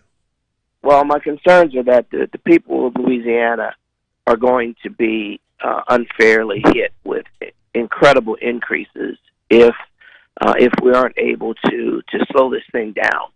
So we've done a number of things. So obviously I'm very, very concerned about our property owners and homeowners who will unfairly be hit with an increase that in some cases are game changers and can cause them to lose their homes. And we're going to fight in every possible way to protect that. So two things that I'm doing. One is I joined with my colleagues in sending a letter to FEMA asking them to slow this thing down, to stop it until we're able to figure out a better way to have flood insurance reform, to have a better way to address the issues that I suspect that I guess they're trying to fix. But like in many cases, they're unintended consequences. The unintended consequences of whatever FEMA is trying to fix is that it is causing devastatingly unfair increases to people who can least afford it. So that letter was sent out. Proud that we did that in a bipartisan fashion, asking for relief. And then second, further in a bipartisan fashion, Garrett Graves, Congressman Graves, myself, Congressman Guest, a few other members of the Congress have joined in legislation to essentially give relief to people who are affected. What the legislation does, it gives a person who falls in the category of these incredible increases that don't fit, that they have the opportunity to request that their assessment be frozen. This legislation was introduced, and we're hopeful that we will have a rapid hearing and get it out of the Congress and off to the Senate to provide the kind of relief that people are needing. So you've drafted a letter, and there's work going on. Is there any way that I'm feeling very cynical about the outcome on this one? What other weapons do y'all have in the arsenal? What cards are you holding in your hand? Well, the cards that we hold is that this is an administrative issue, and we're hopeful that administratively through the administrator of FEMA that they work this on their own, that they do this, that they recognize the request in the letter that we sent, both for members of the House and Senate, Louisiana, bipartisan, sent a letter asking that they freeze this. So the best case and the easiest case is that they would honor our request. The second case is that we take legislative action, which we've also simultaneously begun. So we've got two aggressive measures. One is asking them to do it on their own because it's within the power of FEMA to do so. And second is to utilize our authority as members of Congress, as lawmakers, to freeze it or to create a mechanism where a person can request and receive relief. Congressman Troy Carter is our guest. He joins us every Tuesday for DC Current. Congressman Carter, before we get to some other headlines, there's a stack of community projects you've been working on that I know you're eager to talk about, and they get trumped by the headlines more often than not. So let's be very intentional here. Let's dive in. What you got going? Well, thank you, man. I really appreciate it. So our final budget included 9 community projects that will bring a total of $31.5 million from local projects. I was proud that direct request of it was 17.5 were funds that I specifically requested on community projects. These projects provide mental health services, sewer and water management projects, public health research, student services, upgrades parks, build public athletic venues, and more. This is something that I'm very, very proud of because these are direct dollars going directly into our community. Baton Rouge has the Bright Center. The mayor and president's office has a facility, a physical East Baton Rouge center programming to support people dealing with mental health and trauma. $1 million toward that effort to help leverage and support collaboration and guidance for mental health issues. Mental health issues is real. We know it's real all over. This goes toward helping communities throughout Baton Rouge who are reeling from the devastating levels of stress, trauma, grief, and bereavement, particularly after COVID-19 that has struck people so difficultly and so hard. The other thing is that particular measure in Baton Rouge was huge. We've also given money to universities for STEM center inclusion, the Sewage and Water Board to make sure that we are being resilient, creating resilient opportunities, creating opportunities for our young people to have access to STEM in the Lower Ninth Ward. We have a community athletic field for the people in the Lower Ninth Ward who have never, ever in the history of our city had such a facility for our young people to recreate and play and to have a green space that is commensurate to the kind of healthy outdoor environmental living that we want to encourage. So, these projects are very important, and the one that I really wanted to highlight for most of the listeners in this area is the significance of providing access to mental health for Baton Rouge and surrounding areas.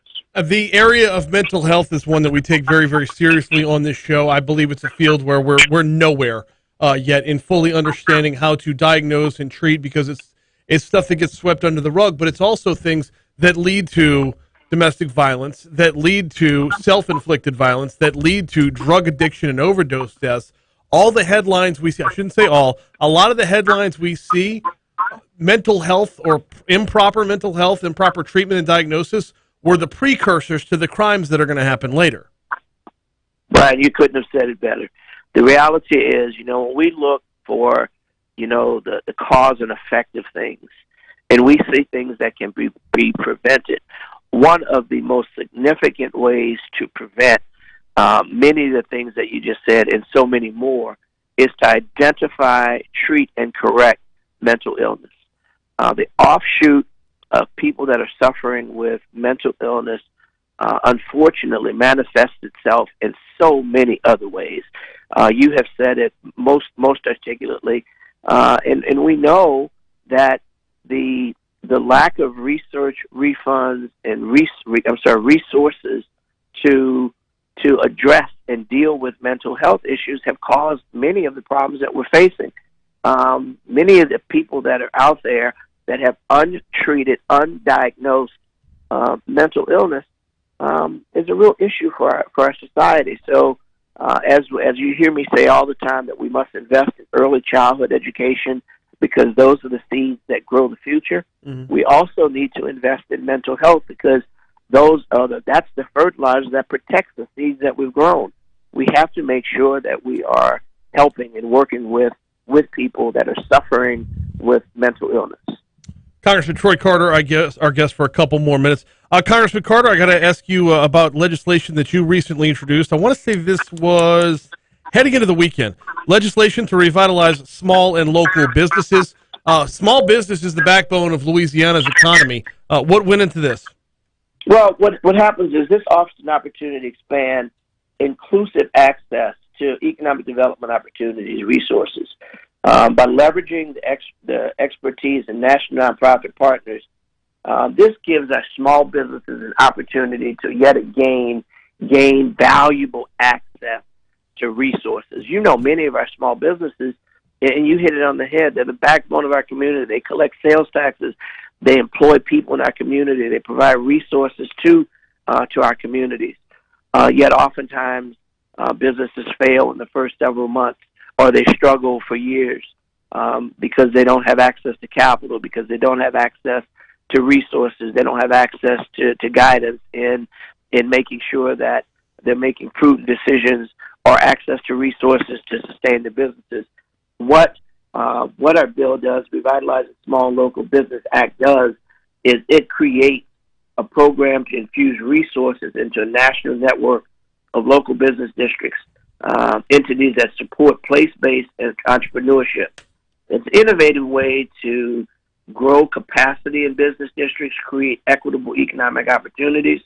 It would increase the needed resources for many organizations in my district and throughout the state. You know, it's one of those on-the-ground, work to uplift small business opportunities. A robust business economic development framework requires investing success and opportunities for entrepreneurs. This gives us the opportunity to do just that, to give them those resources so they can survive. And you said a mouthful when you said they're the backbone of our community. If you think about it, you know, small businesses account for much of the sales taxes that pay for police and fire and street repair. And yet we don't give nearly enough attention to those small businesses who are out there providing jobs, sales taxes, resources, and opportunity for the communities. This bill, we believe, gives that opportunity. It goes a long way to not just saying that we love small businesses and we support small businesses, but this, in fact, does it indeed. Yeah, and 65% of jobs over the last 20 years, that's only going to be exacerbated once more post-COVID numbers come out, because a lot of this pandemic was about innovation on a personal entrepreneurial level as well. So who knows where that number is going to be 5 years from now. It's much-needed legislation. We'll be following it as it moves forward. In the meanwhile, we are straight up out of time. Congressman Troy Carter, we always appreciate having you on. We'll talk to you next Tuesday, and have a good Easter. Hey, stay safe out there. Thank you, brother. Yes, sir. You do the exact same. And he's referring to the weather, I hope. He's referring to the weather as it's going to get nasty over the next couple of days. We're looking at rain for the rest of the week. Once again, recap what I said at the beginning of the interview. LSU baseball canceled for tonight. LSU did not have a midweek softball game. I tell you what, let's pick it up with a forecast on the back end. Got one more segment to go before we close out. Here's your money now.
856 Talk 107.3 FM WBRP. One segment to go here on air on Mornings with Brian Haldane. If you're watching us on YouTube, we got some bonus content today as we'll be talking with Dr. Divine Nickens from the National Heart, Lung, and Blood Institute about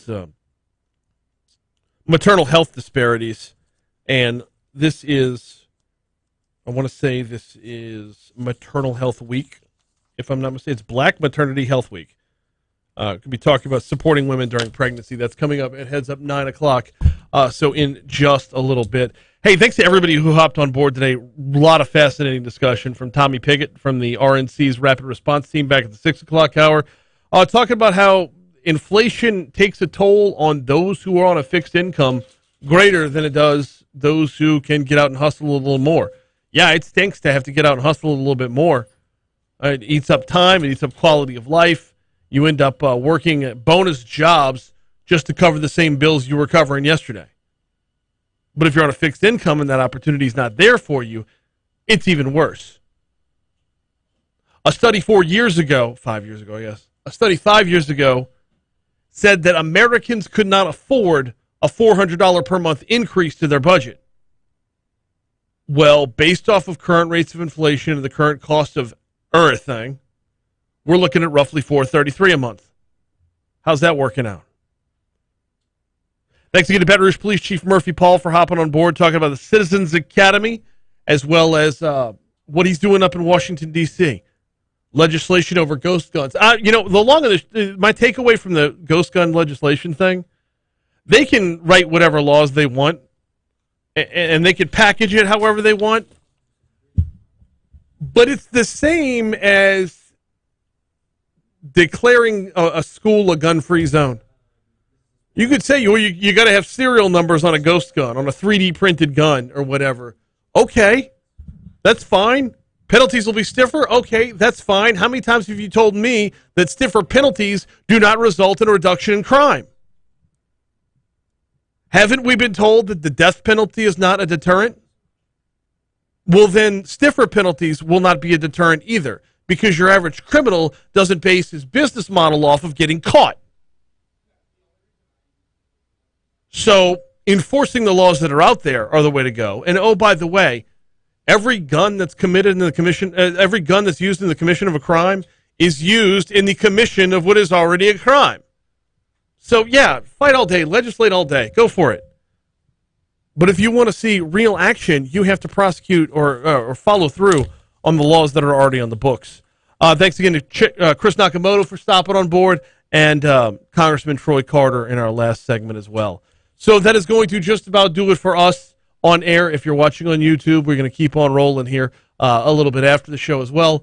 Tomorrow, we do not have Congressman Garrett Graves. Congressman Graves has a scheduling conflict for the next 2 weeks, so he will not be joining us in his normal slot. We will have Attorney Franz Borghardt and a couple more surprises coming your way tomorrow. All right, on air, Fox News Rundown's coming your way next on Talk 107.3. Oh.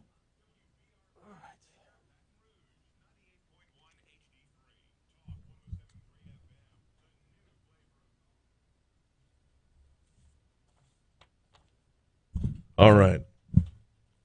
You got us ready?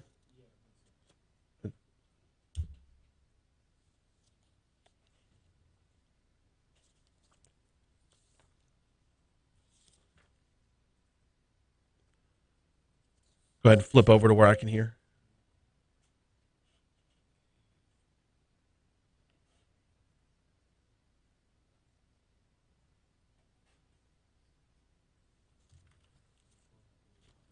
Okay.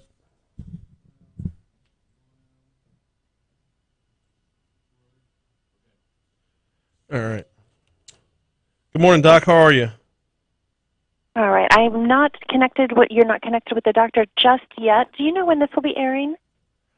Friday, actually. So it'll be kind of the culmination of the week. Okay, sounds good. I'll go ahead and connect you with Dr. Patrice Davine Nickens. Please wait to be introduced before speaking. Okay.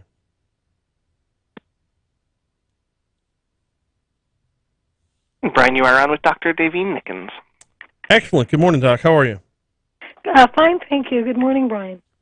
We're going to be rolling here. We're recording for later playback. It's actually going to air on Friday morning, so it'll be the culmination of the week as opposed to kind of kicking things off. So shouldn't change too much of the conversation. Got it. Thank you. All right. We ready? Okay. So this week has been Black Maternity Health Week, and the National Heart, Lung, and Blood Institute has been very, very active, and that activity continues right now. Dr. Patrice Davine Nickens is with the National Heart, Lung, and Blood Institute, joins us. Good morning, Dr. Davine Nickens. How are you? Good morning. It's great to be here. Glad to have you on this morning. Glad to be talking about this and moving some of these issues to the forefront. Let's talk a little bit about maternal health and where we're at right now. Where are we? Recent research, advancements in the field. Where are we with maternal health and some of the recent key findings? Yes, well, maternal health is very important. We know that among pregnant women, for every 10, up to 2 will have hypertension, high blood pressure, or complication. So heart health is very important at every stage of life, but especially leading up to and during pregnancy. Having high blood pressure or diabetes during pregnancy increases the risk for severe complications and premature, that is earlier than expected, heart disease, and it can also result in harm to the unborn child. Pregnant women with hypertension during pregnancy are likely to develop chronic hypertension 2 to 7 years following the pregnancy and have heart disease 10 years earlier than women without hypertension. So you can see having good, excellent heart health is important during the pregnancy, but also portends what will happen to women after they've delivered. The long-term repercussions are scary enough, but the short-term repercussions need to move to the forefront because you are talking about dealing with not just a woman, but a woman and her child as well. So what is done on the front end to make sure that things are moving in the right direction when it comes to blood pressure and, the things that can lead to? Sure. So, if you will, I'd like to make the point that there are health disparities, specifically that Black women are 3 times as likely to die from pregnancy or childbirth compared to white women, and that study shows that Black women are 2 to 4 times more likely to experience hypertension-related complications, including death. So I want to mention that because I want to make sure that all women, but especially black women, are really listening to this message. So good health during pregnancy protects the developing baby and conveys protection to the mom. So it's never too early or too late to practice heart-healthy behaviors. These are things that the mom can do, and she can have help from her family and community. Exercise. Don't smoke. Avoid tobacco. Heart-healthy diet. That means low fat, low salt, low sugar, lots of fruits and vegetables. Maintaining an ideal weight, even if you're overweight, if you exercise and eat well, that will greatly reduce your risks. An important issue that does require the help of a health professional is to know your numbers. High blood pressure, that we've talked about a lot, blood sugar and cholesterol, these are silent killers, but especially blood pressure is deadly and silent, meaning that you may have high blood pressure, but you have no symptoms.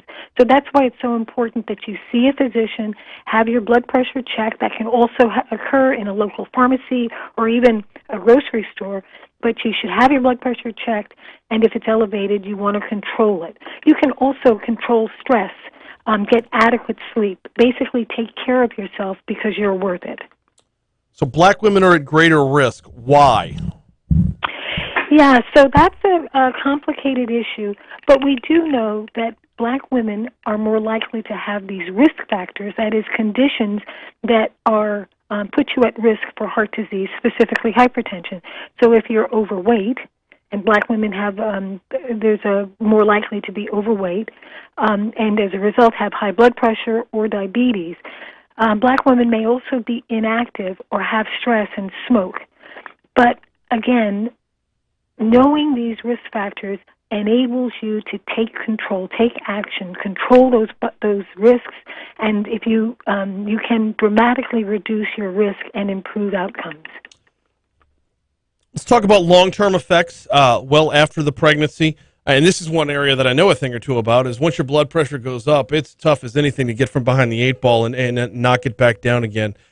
So yes. Yeah, if you're not, look, an ounce of prevention being worth a pound of cure. In this case, it's worth a few inches on the waist worth of a cure. Yeah, absolutely. Prevention is key. So high blood pressure is, this is a system where the heart is the pump and the circulation is the vascular system. But all of your solid organs need perfusion, oxygen and nutrients to stay healthy. So if your blood pressure is high, the system is overworked. You're blowing out, your organs and doing damage to your heart and your vascular system. So avoiding or treating elevation in blood pressure as soon as it's detected is very important. But high blood pressure during pregnancy, as we've mentioned, can be deadly for the mother, but it can also cause problems for the baby. But if you have high blood pressure and it's treated during pregnancy, it can reduce the risk. But if you do have pregnancy complications, there is damage done, and so you're very likely to have chronic hypertension. So women with complicated pregnancies should make sure that they're testing their blood pressure at least 3 months after the delivery to make sure that the blood pressure is normal or if it's high treated. So between 2 and 7 years, these women are likely to develop chronic hypertension. In addition, having these complications during pregnancy also puts you at risk for premature heart disease or earlier than expected. So women that have problems during pregnancy have heart disease often 10 years earlier than women who have normal pregnancies. Dr. Patrice Devine-Nickens is our guest. We are talking about what is basically the culmination of Black Maternity Health Week. Dr. Devine-Nickens, got to ask you about treatment during pregnancy. Does the state of pregnancy make treatment more difficult, or is everything status quo as it would be before or after pregnancy? Yeah, so thank you so much for that question. The National Heart, Lung, and Blood Institute just published a new study of treating hypertension during pregnancy.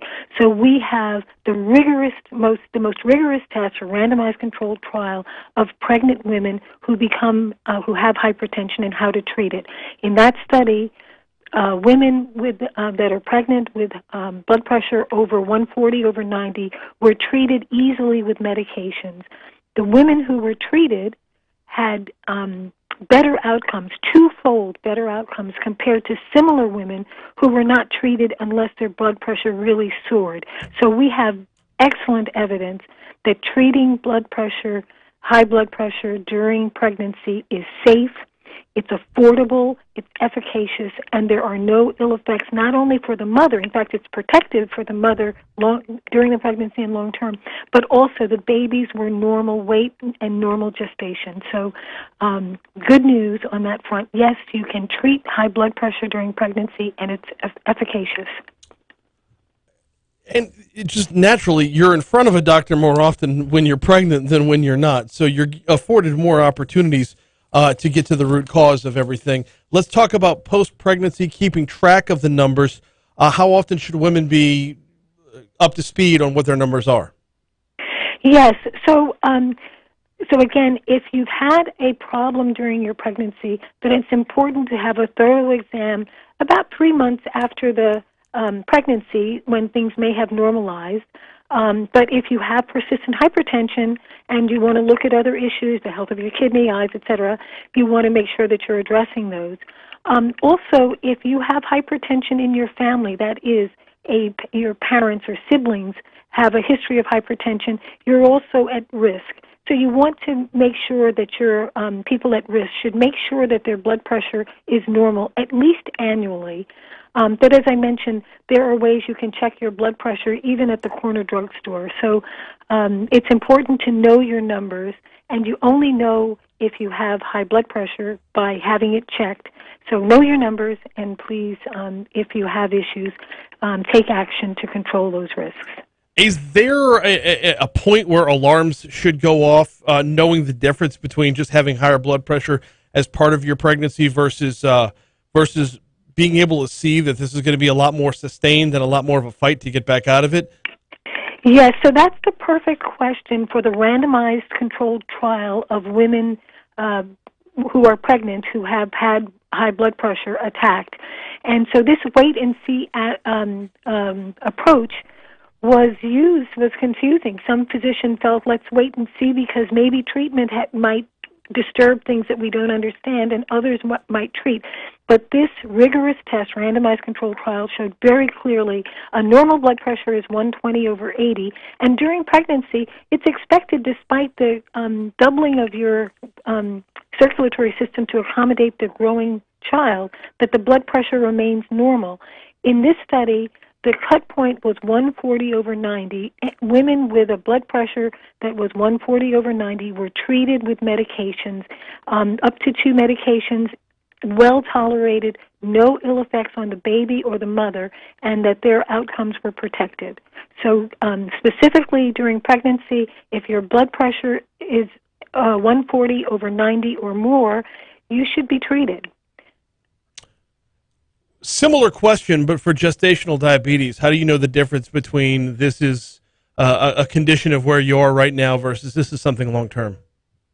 Yes, so many women who are normal, in fact normal early in pregnancy, can develop gestational diabetes.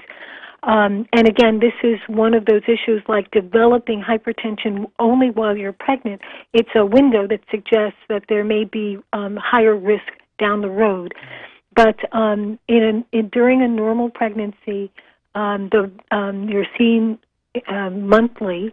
But in the beginning, in the second trimester, there are a provocative test, a glucose tolerance test, where the stability of your system in controlling your blood sugar is tested.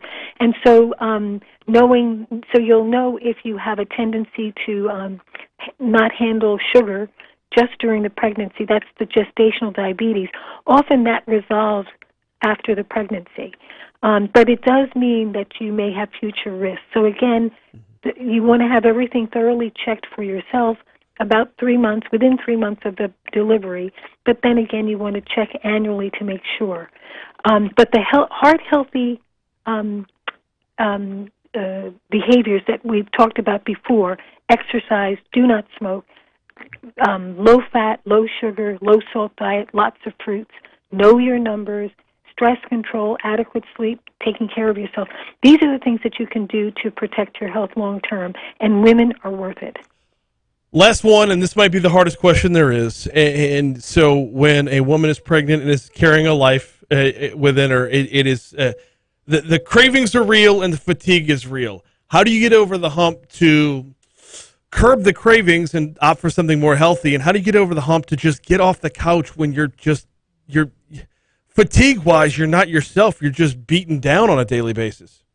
Yes. So again, pregnancy, a healthy pregnancy, you go through stages, and particularly in the third trimester, our pregnant women have an enormous extra burden of the pregnancy itself and water, often 30 pounds, and some women carry even more. So it's quite a challenge. So that's why it's important to have a healthcare team that's looking after you that can help personalize how much exercise, what diet, what are the, what kinds of flexibility you can have so that you are happy, feel good, and manage your pregnancy. So everyone is individual. Brisk walking is great for some. Others are able to do more, dance or even light jog. But we want the healthy behaviors to be personalized for the woman. Absolutely. And I do want to also underscore that while we hope for normal, healthy pregnancies, that extreme fatigue, shortness of breath, that's important to be evaluated by your healthcare team, because that could be normal, but it could be excessive and may indicate that something is going wrong. So again, we want to know your numbers. We want to make sure that your body is handling the pregnancy well. You have no idea how scared I just got when you said in the third trimester, pregnant women have an enormous, and I was waiting on the next word because I was like, oh God, no, don't say it. Anyway, it is on us as men to help along the way and be supportive without adding to any of the burdens. This has been Black Maternity Health Week. Dr. Patrice Davine-Nickens from the National Heart, Lung, and Blood Institute. I can't thank you enough for the time or the information today. Thank you. I also just wanted to get in. The National Heart, Lung, and Blood Institute has a website, www.nhlbi.nih.gov. There are a number of resources that can help pregnant women, but also we have a public health campaign called The Heart Truth to help people of all ages take steps to support their heart health.